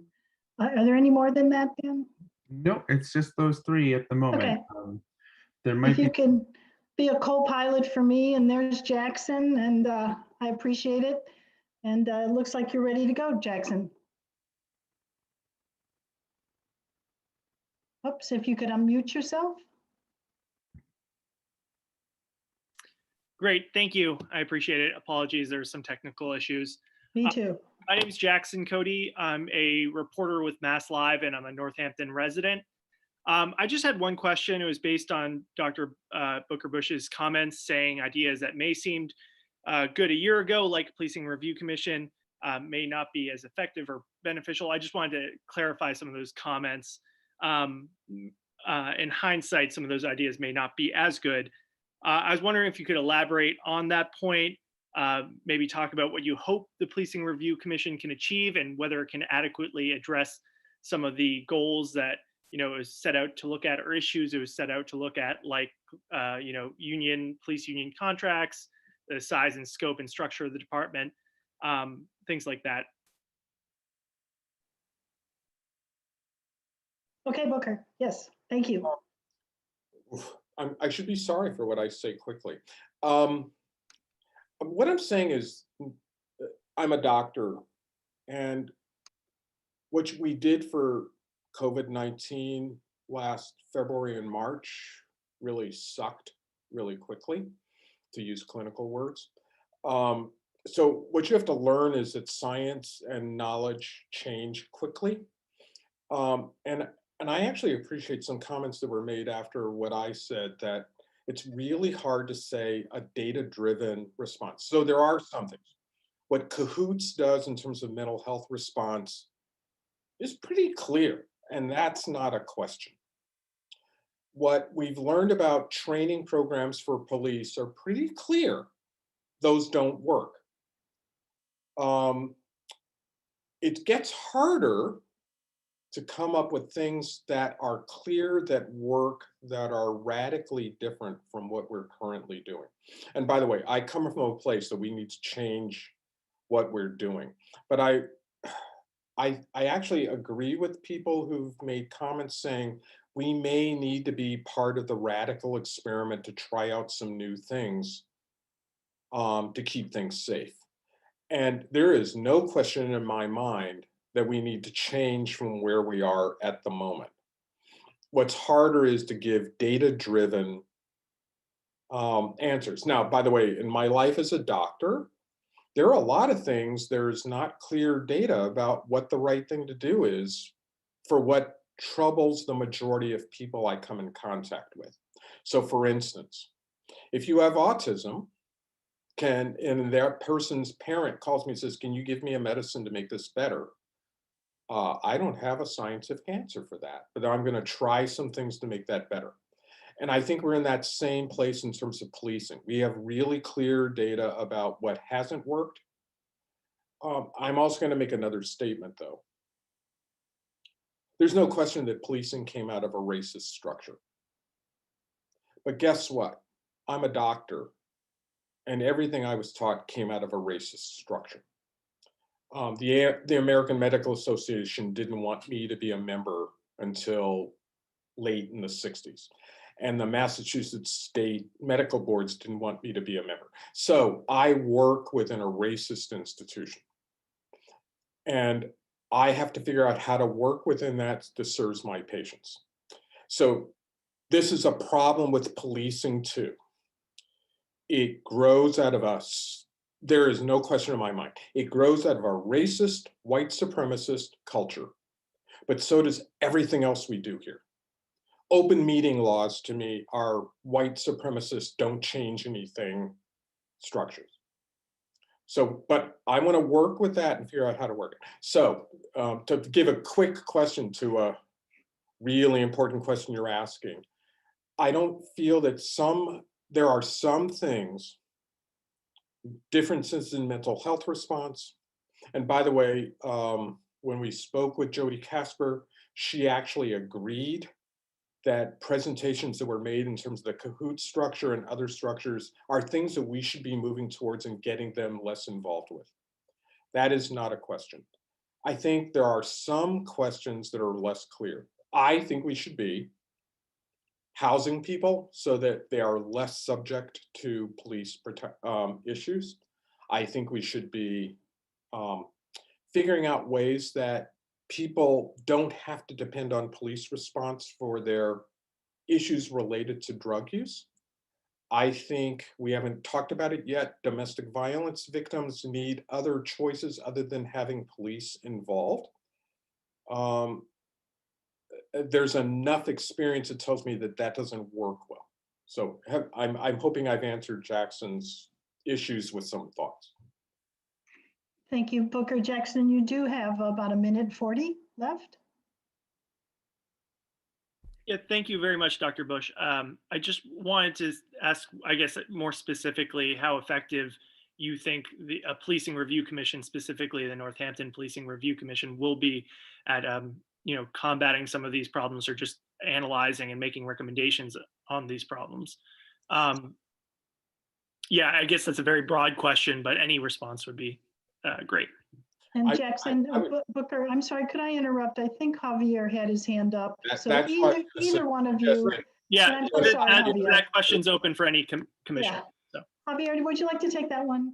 Sure. Well, I was going to talk about the civilian commission overseeing the police, and it's complicated, right? I mean, we can cite two specific cases: the case of Springfield, Massachusetts, and Boston. One with a civilian commission to oversight the police, and the big problem that Boston has when we have discovered hours and hundreds of hours of footage of civil rights violations in extremely concerning actions by the Boston Police Department, right?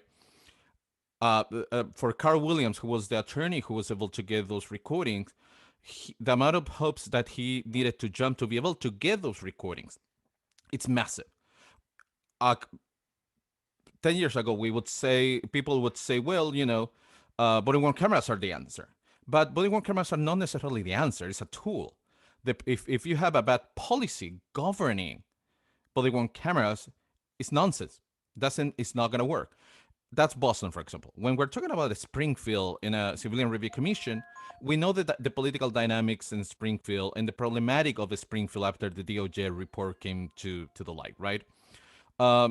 If it right now in Springfield, the civilian review commission of the police department is enacted by the mayor, in which the mayor is in the middle of a judicial battle with the city council. The mayor is going to be the one who has the appointment privileges of the people who are going to serve in that commission overseeing the police. He's already the boss of the police commissioner. and we still have so many problems in the Springfield Police Department. It's pervasive to make the same mistake, and that the policy says that it's the mayor of the city of Springfield who is going to appoint people, because we certainly we're not going to see change of that. So the answer in relationship to what Booker said, we used to think X, Y, and Z, but now it comes to this. It's because of that. We used to think that the work cameras would work, maybe police, civilian commissions overseeing police also. But now we know that they are meaningless without a full change and a systemic change. Thank you, Javier. We went a little over, but thank you very much. Thank you, Jackson and Booker. Just want to remind folks, it looks like we have one more speaker left. So if you would like to speak, please sign up now. My ability to mute and unmute has been resolved. So thank you for helping. And I see we have two more speakers now. Now we have 3 and 4. So here we go. We have a phone number ending 5171. So if you want to unmute 5171. Hi, am I audible? Yes, you are. Thank you. So I am a victim of domestic violence. I didn't think I was going to get through. Jane Doe. I'm in an undisclosed local safe location. At the last meeting, a woman spoke, a victim, about sometimes how the most wisdom to share, the people that have the most wisdom have the most at stake when speaking publicly. And this is definitely true for me. Someone with an active restraining order in effect, and I'm definitely in danger. So there's a lot pertaining to the positive experiences that I've had that I think a lot of you have missed tonight. And in the past, it's really of concern to me that there are no victims on this commission at all. That was really surprising. One of the most dangerous periods that any victim faces is when they report the abuse. And my experience doing so 6 years ago at the police department in Northampton was met with a really trauma-informed response. And I'm not getting any trauma-informed understanding from you this evening at all. In fact, 4 of you have made some serious errors, and I hope Jackson is listening to this because it's really important that people know what's going on the commission. When I walked into that police station, I was horrified. I'd been to Safe Passage, and there were 2 options. You leave the area permanently, or you report it. And the decision to report it changed my life. I can say this now because I'm alive, and that's because of the Northampton Police Department. They were respectful and validating, and they knew things that I would never understand for years that first night. They are extremely trained in this area. Ultimately, the defendant would violate the order, which required 2 additional officers to respond, because in these cases, 2 officers are always needed. This happened in a different jurisdiction in Amherst. Right now, there's a permanent restraining order in effect. But as all of us know, it's just a piece of paper. It's the difference between life and death. And it has to do with police response time. And the percent of the police budget that the council cut in June adversely affects me and people like me every single day, because it has to do with staffing. A 50% decrease is preposterous, and it would reduce the number of officers on duty at a time to 2 or 3, which is woefully insufficient. We have crime all over this valley going on all the time. People are not talking about it. There's no peer-to-peer solution to solve my situation. You cannot send a counselor. You need an officer. He needs or she needs to be armed. It's deadly serious business. They're extremely dangerous, violent situations. Domestic abusers and rapists strike twice. They kill. It's real. I know. The man who raped me was a level 2 sex offender who evaded registration in Northampton. The department helped me so much that first night that I walked in that door to report the crime. I will never, ever forget that officer. Never. And until you are raped, or your sister is raped, or your daughter is raped, or your mother is assaulted, you have no business defunding the department. None. I understand the thin blue line. I know what it means intimately. For me, blue lives matter. Every single one. My life matters. And when I witnessed the council defund the department in June, I was horrified. I was re-traumatized all over again. And since then, I have watched courageous officers on the front lines during the pandemic, out there on the streets, risking their lives. I watched the U.S. Capitol officer Sicknick die trying to defend our democracy. That's traumatic for me. And you know what? On January 30th, Officer Matt Knowlton was hit by a vehicle going 70 miles per hour in a 35-mile-per-hour zone in Northampton and had his leg shattered. And he got out of that car to try to render aid to the person who hit him. And not one of you and not one caller has mentioned this man. He's had 4 surgeries. He just got out of the hospital.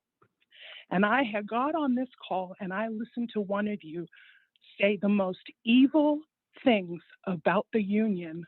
And do you know who is out there right now trying to take care of this man and his family? The head of the union. And do you know who that man was? He was the person I walked in and reported the rape to 6 years ago. And the person on this call who said the most evil things about the union tonight should be ashamed of himself. You have an officer down right now, and not one of you mentioned him. You didn't even say, this is what this department is made of. Neither did anyone that called in. Not one. He got out. His leg was shattered to help someone who hit him. These are the men and women that make up the department. This is the caliber. This is what Chief Casper, this is her talent. She retains it. She attracts it. That's what she's doing. Listen to her. She has no business taking a knee to anyone. I should take a knee to her, me, a victim, because she is so incredible.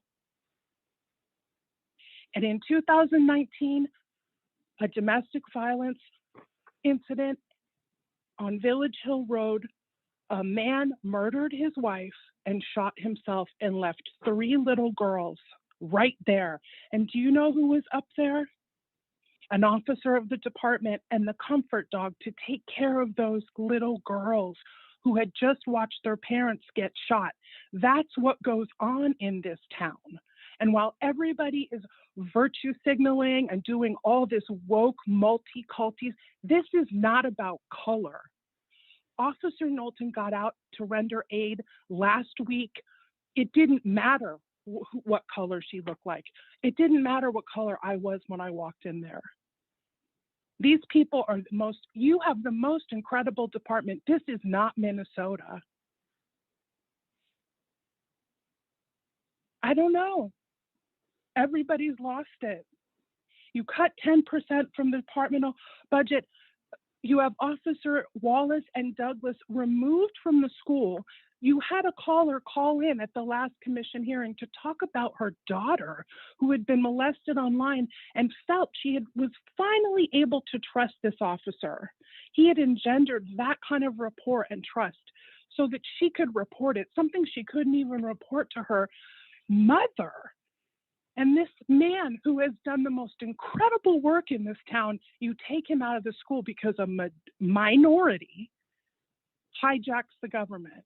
You should be ashamed.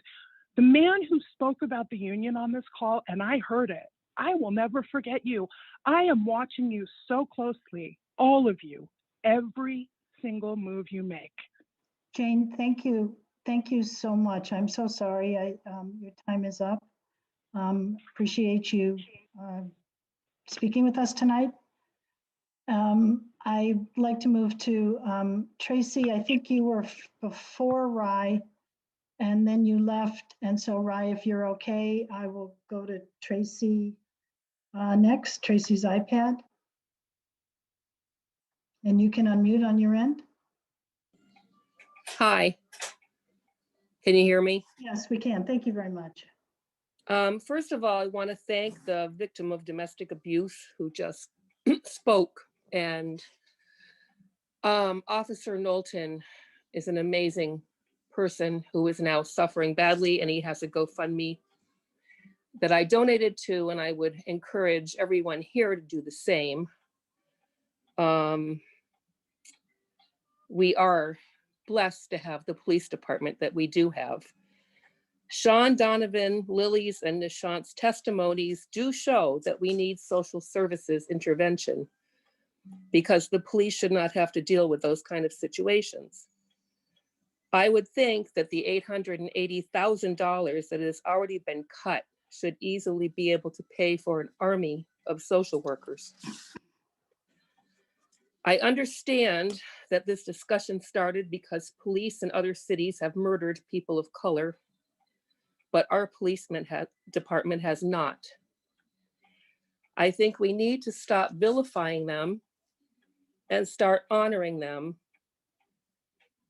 and try to employ some empathy and imagine what it's like to work all day in high stress situations during a pandemic, wearing a mask, and expected to put up with any number of insults.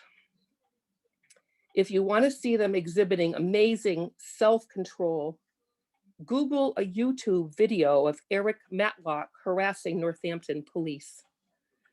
This is what they have to put up with. We can't pay them enough. We do need to divert calls for mental health aid and homeless issues to social departments. But members of our police force are leaving because they do not feel valued here. And I really hate to see that happen. And I worry that it's going to be very hard to replace them, because if I were a policeman, I would not want to work in Northampton. I'm sure that everything can get better with time, but cutting the police department's budget further is not the way to do that. We're in the middle of a pandemic and crime is not going to get better. So I'm an old person. And when there's a bad guy kicking in my back door, I want to be able to call the police, and I want them to come, and I want them to have guns. Thank you. Thank you, Tracy. Rye Buckley, you can unmute. Hello. I want to start by saying I really appreciate the work all you commissioners are doing. I've said that many times now, but I hope repetition never makes it sound less true. I have a lot of hope for the future of Northampton. I even have hope for the immediate future of Northampton. A huge part of that hope is the work of you commissioners. I know I have spoken before you many times. I have disagreed and agreed with you, but at all times I have appreciated you. The hours you work are immense. the mental and emotional strain is also immense, especially for the people of color on the commission, also for the women on the commission, and most especially for the women of color on this commission. Thank you all so much. Now, after all that, I think you all have heard plenty from me over the time. So I'm gonna ask something of you. I have heard you discuss this at times, but I would love to hear more of your thoughts and to hear more about how you're exploring the way some social services and other organizations in our area are connected to the police and support the police in their disproportionate policing of marginalized members of our community. This support of the police includes, but is not limited to, calling the police on marginalized members of our community, monitoring members of our community, and much more. And I want to be really clear that I'm not talking about individual police officers at this time. I'm talking about the national and local historical structure that we know is so broken. Thank you.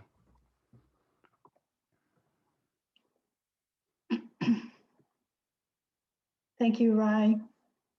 Want to wait a minute or so to see if there are any other individuals who would like to speak.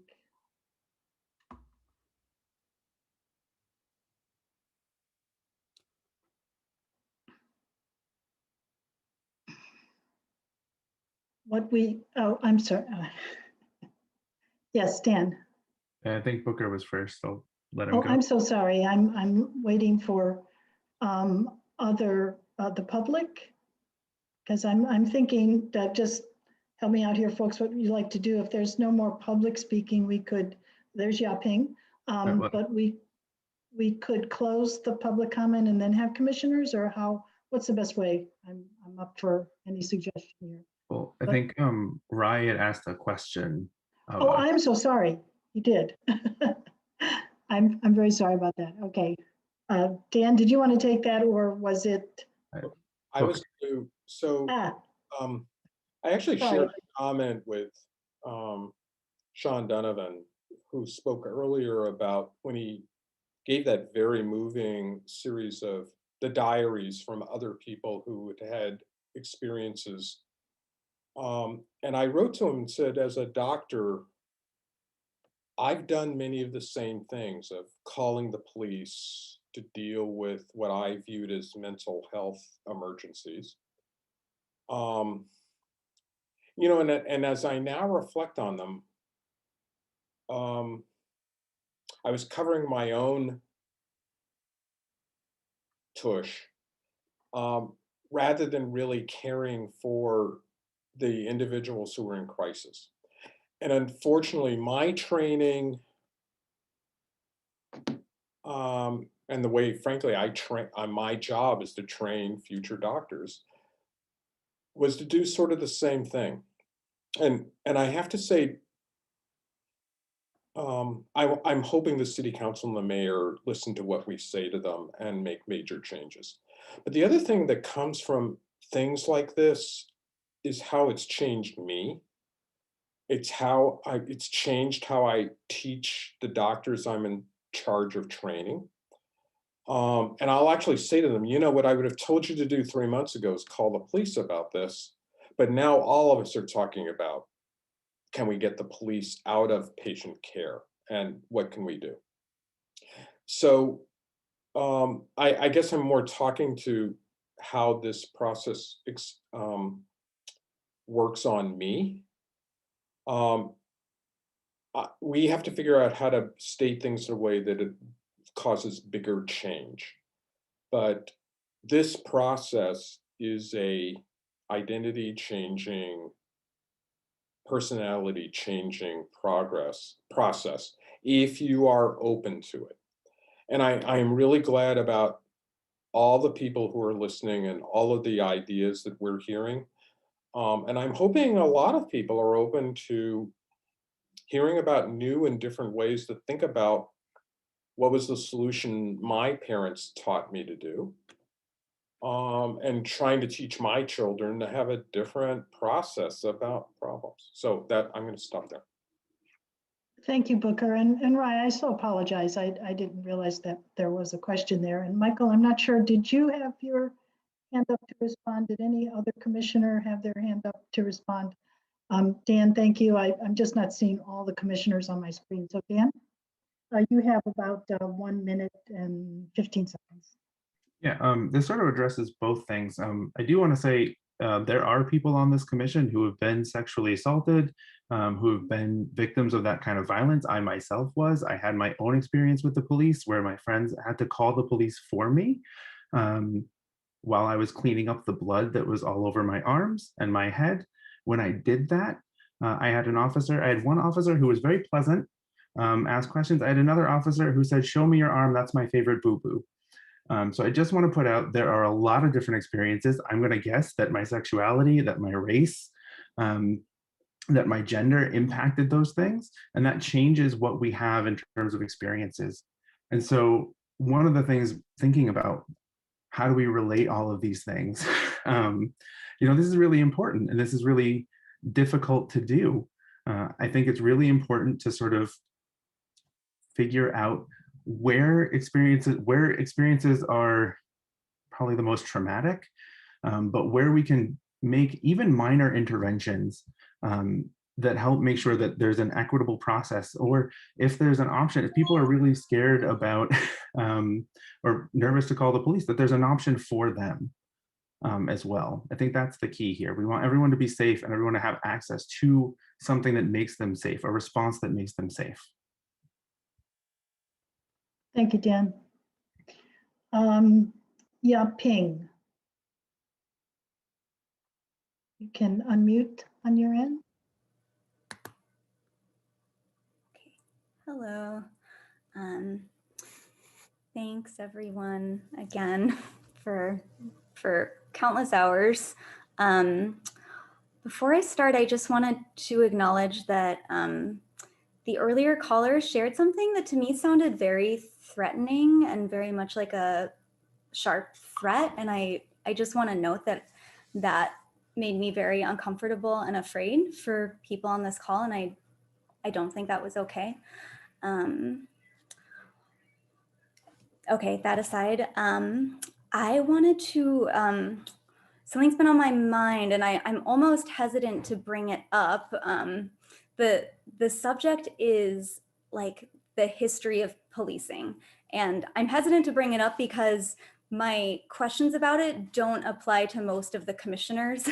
And I'm hesitant to bring it up because so much of what you all have shared tonight, like Carol, Booker, Javier, Josie, Dan, like basically everything that you all shared tonight, I was so appreciative for what you shared and have been so appreciative for how you all have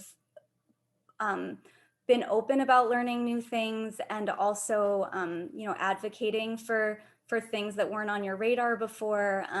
So this comment isn't directed at any of you, but I want to be open that there is, I think on this call tonight, I'll just be honest, Nick, you're someone who, I've watched the policies and practices subcommittees, and there, even in the last full commission meeting, there were some specific things that you shared in response to number one on the points of agreement that gave me the impression that there was a lack of common understanding about the history of policing and the function of policing. And again, I want to reiterate that this does not apply to everyone on the commission at all, but so that's part of why I was hesitant to bring it up. But I'm also bringing it up because a number of the other white collars who called in tonight, for me, so much of what they said, what's going through my head is like, if they only knew details about how police were created and why they were created and sort of markers throughout history nonstop of what role police have played, which I think it's not really debatable looking at the historical facts that, in fact, I'll just go ahead and I'll read a summary. And the summary of the functions of police are racial control, the repression of progressive and radical movements and people organizing for racial, gender, migrant, and labor rights, protection of property and financial interests, and the control of people's movement and access to resources. And that doesn't really do the history of policing justice. But I get my question again, and it's actually only for a minority of the commissioners who I think have expressed things that make me think, I think we're not coming from the same set of facts about history to understand how to think about moving forward. My question is sort of like, what is your interest and commitment in learning that history?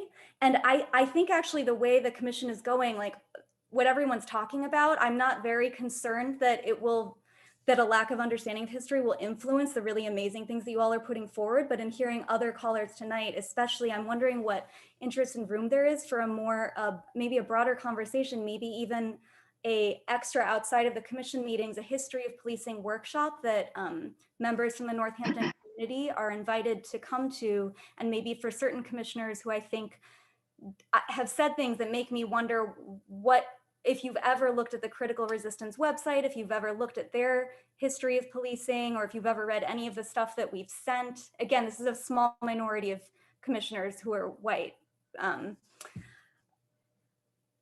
Yeah, I guess that's a question. Like, what is the interest and commitment? I guess, Nick, it's largely a question for you, but also for the commission as a whole, whether there's room to open this, open up the discussion in a broader way beyond the Commission for Northampton Residents about the actual history of policing and analyzing the function of policing through a lens of looking at the historical facts. Thank you, Yaping. There's 2.5 minutes left. Nick, I see you took your mute off, so would you like to respond? Absolutely. Yaping, I read everything that you send my way. I'm very, very interested in, and I'm 90% through the Brattleboro Police Commission report, which is very, very lengthy and detailed, and speaks to many of the same things that the Abolition Now paper speaks to. I also read the I think it's the Center for American Progress that Cynthia passed on, which I believe came from you. Is that correct? Yeah. Yeah, which I found extremely helpful and down to earth. So I'm not sure. Apologies for yeah. Mm-hmm. I'm not sure what it is you're wanting me to say. You brought this up because I had some issues with the wording of one item on our consensus list, but I'm not sure what else I could say to you except I would like to say a couple of things. This is a learning process for me. This is not something I've spent my life doing. I'm learning a great deal, and I'm listening, and I need to listen. I'm a person with white male privilege, and I need to hear the stories and perspectives of other people, and I am doing that, and I've listened very carefully. And I'm also somebody who knows some of the details of police work, because in my previous employment, I saw police engage with community members in many, many different ways. And so that I'm not sure what I could say. I'm not sure what you want me to say. I'm sorry, we're out of time, so I really apologize. Can you let her say one sentence, Cynthia, just in response to the question? Sure. Yaping, I don't know, it might take a longer response, but as I just want to be true to everyone else. We can't seem to hear you. Yeah. Because I'm just making a silent, like, I don't know how to consolidate into one sentence anyway. So I know, the best you can. I don't yeah, it's more, I have another question. So yeah, if there's no more room for questions, then. Okay. Okay, sorry to cut that No, off. I'm sorry. Yeah. I am not, and I want my good friends to make sure that I am not missing anything. I am not seeing any other individuals who would like to engage in comment with the commission at this time in this public hearing. I'll keep talking very slow and see if anyone wants to jump in.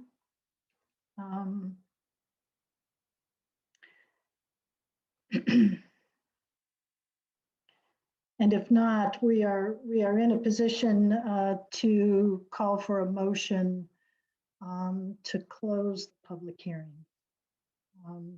So I'm still seeing if anybody still wants to talk. Dan, I will yield to you. I know we talked about it's not on the agenda for the commissioners to debrief, so we would need the next motion to close. Carol, I see your hand up. Are you motioning to close? I'd like to make a motion that There's one person who raised. Oh, okay. Oh, I'm so sorry. I'm so sorry. Thank you, Javier, for seeing that. So Isadora Reisner. Let's see. You good? Okay. Whoops. One more click. There you go.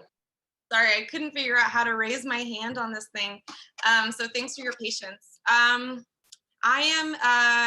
work in Northampton. I used to be a resident of Northampton, but I was priced out of rent there. And I am a member of the Central Valley Tenants Union. I do organizing with local tenants. And I think that this police budget issue and whether or not it's reallocated, this is an issue that really has an effect over local tenants because renters are at such high risk of houselessness during COVID. And so this is where I bring my personal perspective to it. Like when you lose your job, as I did, I was unemployed, you can lose your housing, and then you're thrown or thrust into a situation where acting within legality is actually very hard and very slippery. And the thought that, you know, instead of Northampton being a city, that extends a hand financially to everyday people who are at risk of, you know, acting outside of legality when they have this money, like this money was cut from the budget, it should go towards our community. I'm speaking from my own personal experience because that's, you know, what I can do, but there's just so many ways that this money could be spent well, proactively. You know, there's obviously the Brattleboro Commission is a great example of facts that are brought to us with examples of ways that this money can be spent and the ways in which policing is brutal and racist and unfair. But I think this is actually a really great opportunity for Northampton to look forward and provide communal healing for our city. Like, what can we do for each other? What can we do for ourselves? We have this money that was cut. It's a gift to us to do something amazing for our town. We can help our houseless community members. We can help, you know, people with struggling with addiction. Like, this is an exciting time to be creative. And so I really hope you will think about it in that positive, you know, forward-looking, very lucky light. Thank you. Thank you, Isadora. Not seeing any other comment. I know, Carol, you had your hand up. Any other comment from the public? So again, I want to caution us, we don't have a debrief on the agenda, but Carol, would you like to speak? Could we change that? Could we I make don't a think- motion? No, not tonight, huh? I no, it's not that tonight. It's just if it's not on the agenda. Okay. Dan, do you have another Can't different do it. feeling about that? But it looks like we have someone else. I would like to, Dan, what's your thoughts about that? When it's not on the agenda, it's pretty difficult to add something. Okay. Yeah, I think in this case, I'd like to defer to Alex or Michael, who have a little more experience, but I'm pretty sure if it's not an agenda item that we would need to table it and have it be for the next meeting. I understand. I think that's true. Okay. Thank you, Michael. Alex? Alex, Yeah, it's wise to be technically, to stay within the open meeting law, and that would be the case. So the agenda says public comment. So I know we have the opportunity to respond. So a technical way would be for someone to, and the public to ask a question, and then we can respond to that. But that's the extent of Was what we can do. Ezekiel just raised his hand? Yes, I'll call Sorry, him a Alex. second. Yep, that's okay. That's all right. So thank you, Alex, and thank you, Michael. So I think we might have a couple of people. Ezekiel, you can unmute. Yes, I was just going to use my 7 minutes to ask the commissioners for reflections on this meeting and encourage anybody else to use 7 minutes to do that as well, if interested. And thank you, Ezekiel. That's very kind of you. And just to remind the commissioners, it's 7 minutes. It looks like what we had. Oh, I'm sorry. Looks like we had another person. So we can go for 7 minutes, open it up to any of the other commissioners. And I can't see you all because I can't move things around too well. But anyone like to, Javier? Oh, I'm sorry. Carol, is that Carol then Javier? And under the 7 minute time frame. Thank you. I could speak to that. There's several points. I'll just focus on one. We've heard from Booker and Nick tonight comments about the growth experience of, I think all of us on this commission. We come from different places. We've been aware at differential levels of the negative experiences of policing here or other places. And I wanted to just say that in growing consciousness, it's important for us to support wherever people are in their journey to open up to the understanding and being compassionate for the experiences that they haven't had in their life, but that are voiced by other people. And, I go to the Campaign for Black Lives and certain number of Buddhist traditions, including the concept of bodhisattva, which means when you're on the road to enlightenment and you're almost there, when you're really getting enlightenment and you're a bodhisattva, you turn around and you don't go there all the way. You turn around and bring other people along. And, I've heard that happening. I mean, I hear the community members who sit in our meetings and follow this process have, I think, attempted to be bodhisattva in some ways. And I just urge us to continue to not divide and vilify and find enemies where there are people whose journey towards enlightenment, if you will, is they're at a different place, because I think we can do major change together. But we need to be appreciative of whoever is sticking around to try to open up their minds to, what has been happening in policing and committing to making change. So that's it for me. Thank you, Carol. Javier, 4 minutes and 40 seconds. Thank you. So partially what I was gonna say without the philosophy part of it, it's what Carol said. So I'm not gonna say restate that. Thanks, Booker, for the reaction. It's like humor almost at 9. No, what I was gonna say is that we're not alone in this process.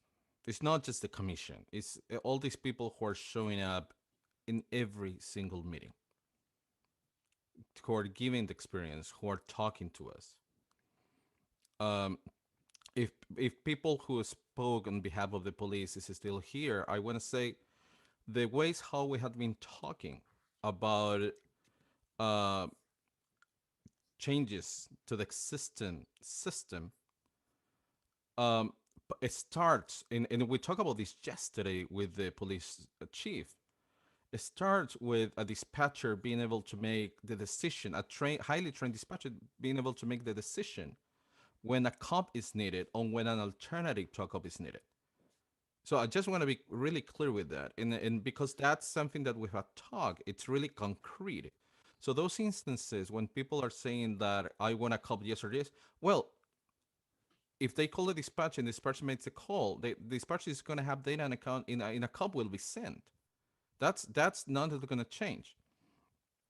And I think that speaks to the fact that maybe as a commission we need to be able to disseminate our conversations, our thought process a little better. If the community is coming to us as if, oh, you're not thinking about that, and all of a sudden we spend 5 meetings talking about specifically that.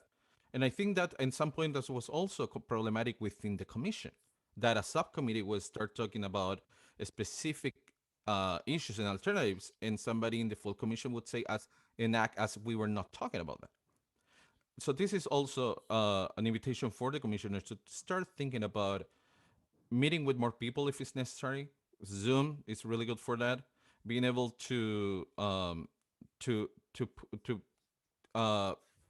for optics, but also for messaging, to put out there how we're talking about this, and not to be confined to this meeting. As long as you're not talking with other commissioner, but you're talking with the community, we should be ahead. Thank you, Javier. 2 minutes are left for this discussion. Any other commissioner want to speak? I did see someone else's hand. I think Michaela, I think I saw. Yes, I was asking for commissioners just because for the amount of time we had left on the 7 minutes. Okay. But we have 2 other people who want to speak. So I think if I'm not seeing any other commissioners, 7 minutes for reflection, I think is Danielle. Is that, I just want to see here. Is your hand still up, Danielle? Yes, but I am happy to hear from commissioners if people would like to respond and have no other comment. Okay, thank you very much for doing that, Danielle. Any other commissioners want to respond on reflections on anything we've heard so far? Just looking for anyone.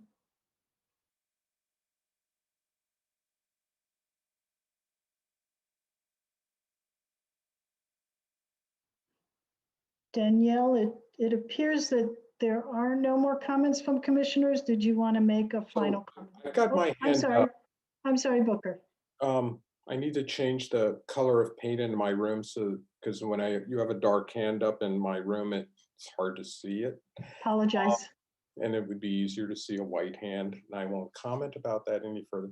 I think people are asking us to talk about what does it feel like to be doing this work?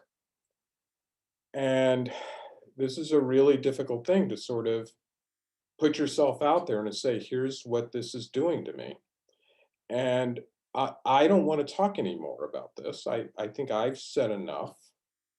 I really urge more of my fellow commissioners to say what this feels like. I think that's what people are asking. And quite frankly, what we learned on the Alternatives Committee is it was a very important and energizing thing to hear what this has felt like and how it's impacted us in terms of going further with the work that we're trying to do. Thank you, Booker. Josie. Yeah, I mean, I can speak a little bit to what it's felt like for me. I mean, it's been kind of a double-edged blade in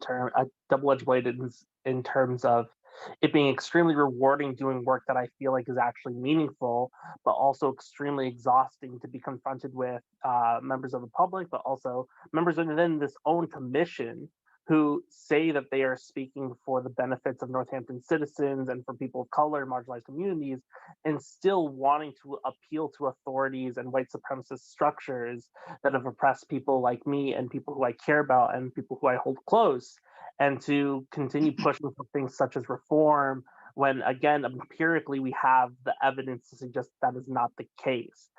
This isn't a personal attack to any commissioner on this committee in particular, but it's really disheartening to have a mission statement that states that we want people who have been affected by police, people who have are of marginalized communities, to speak on these issues and still feel like we're leaning toward upholding the status quo of something white supremacist and using, and me personally feeling like my voice is being used to uphold these structures when I wholeheartedly disagree with them and want full-heartedly for this commission to move toward a divestment centered mindset toward reinvesting in the community, which so many people in this community have already spoken for, and those who haven't have in some way alluded to the fact that they benefit from some form of community engagement. And it's extremely exhausting to do this work.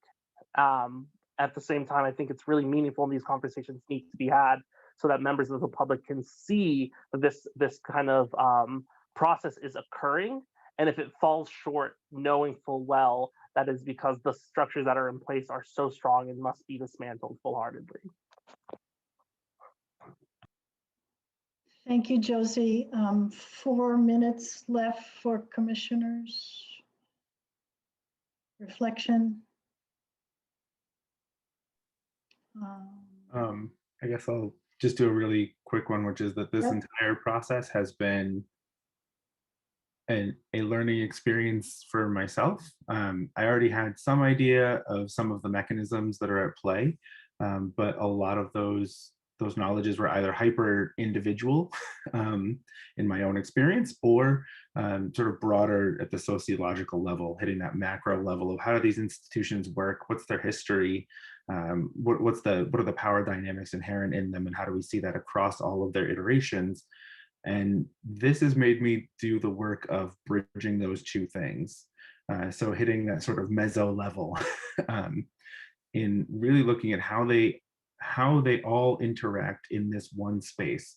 The one thing that I take away from all of this is that in Northampton, we have a lot of dedicated police officers who are, at least what they say, they are really, really gung-ho about serving the community. But at the same time, we have, the results of their interactions are that more people of color have use of force used against them. It's very likely that we have more people of color who are arrested rather than served summons. That even at the best of times, it's not necessarily about the people, it's about the institutions, it's about the practices at that level that impact the outcomes, regardless of how good people are and how great people are trying. So I'm sort of in that space thinking about what can we do about the institutional structures, and not just in the police department. People have mentioned it, the social services, the city government, the community, and the knowledge and the skills and the experiences of all of the community members. How do we get that so that people still feel safe, that there's still someone to call, but that the right people are responding, and that those responses are funded by the city, and that they produce the outcomes that we expect or we would like to see, or at least that they do a better job than what we have now, right? So continual improvement, iterative improvements. So that's where I am. Thank you, Dan. 1:30 for any other commissioners.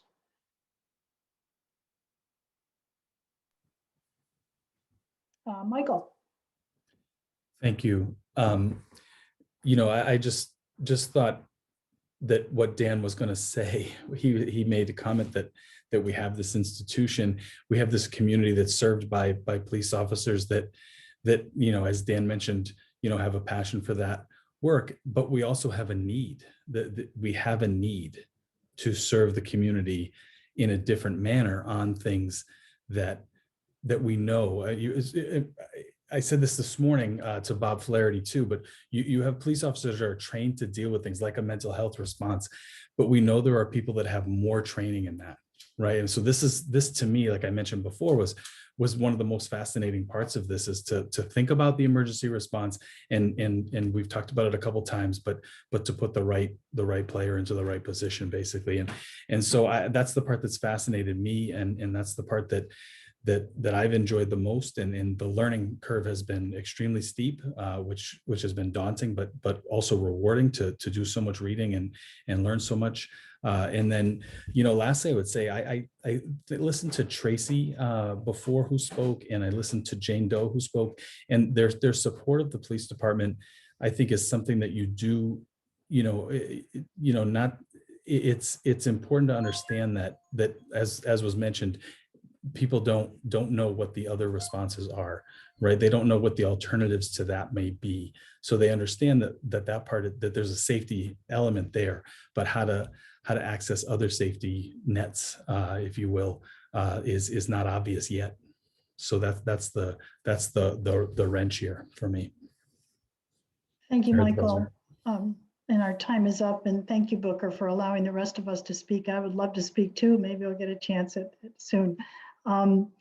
Michaela, I just want to make sure, you had your hand up, but is it down now? I know you're eating, so I'm happy to wait. We have another speaker. It seems like I think Robert has spoken, so I just want to thank you, Michaela. This is normally our break time, but if we have two more folks, shall we continue on and see where this takes us, or should we take a break? Any thoughts on that?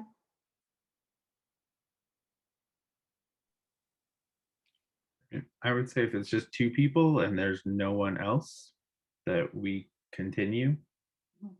Hey, Robert, I know Michaela left, came back, then you snuck in, but Michaela, you hung in there for a long time. I hate to interrupt you during your dinner, but you're good to go.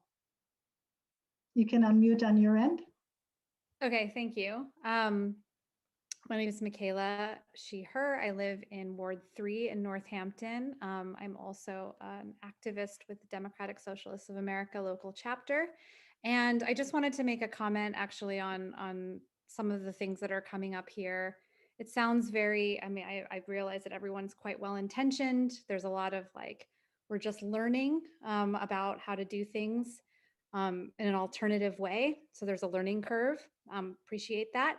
But I also want to call attention to the fact that criticism of the police pre-exists the events that happened last summer that happened to create the circumstances under which this commission was formed. The brutality of police violence and the replacement of social services by more surveillance, more incarceration, and more day-to-day policing is something that is a long-standing, I don't want to say tradition in the United States, but it's a long-standing pattern. So I just want to call attention to the fact that while everyone here is obviously of goodwill, or they wouldn't be participating in a city council event, I do think that it needs to be remarked upon that alternatives have existed and they do exist. And therefore people who are kind of, trying to say that there is a learning curve potentially in order to justify certain kinds of things not clicking right away, really just need to actually understand the urgency of this issue. And it's an urgency that clearly has pre-existed what went on last summer and what is currently going on right now. Pay attention to the fact that a lot of people are looking to other ways of managing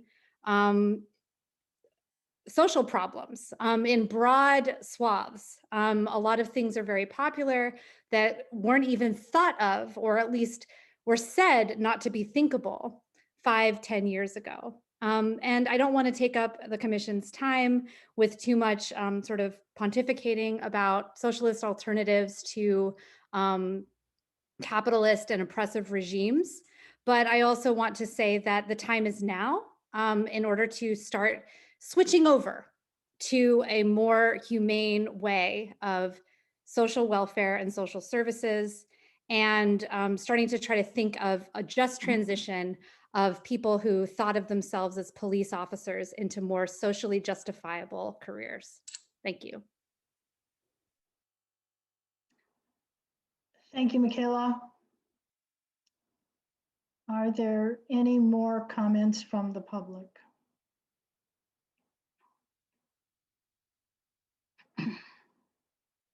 Seeing none, do we have a motion to close public comment and end this meeting? All motion to adjourn? Second. We have first and second, and Noah, can you give us one final rule? Yes, I can. I have a tickle. I'm going to try my best. If I could find the list. So, Okay. so the record reflects that. Yeah, let the record reflect that having a little trouble. Okay. Elizabeth. Maybe circle back. Booker. Yes. Dan. Yes. Nick. Yes. David. Yes. Alex. Yes. Javier. Yes, and Dan had a funny voice there. Yeah, we got Elizabeth to that. Let the record reflect that as well. Michael. Yes. Josie. Yes. Cynthia. Yes, and thank you, interpreters. Yeah. Carol. Yes. And Chris had to step out. So that is the list. Thank you to the interpreters from me. Yes, thank you. So this meeting, this public hearing is now closed. Thank you all very much. Good night, everybody. Good night. Thank you. Good evening. Night, everyone.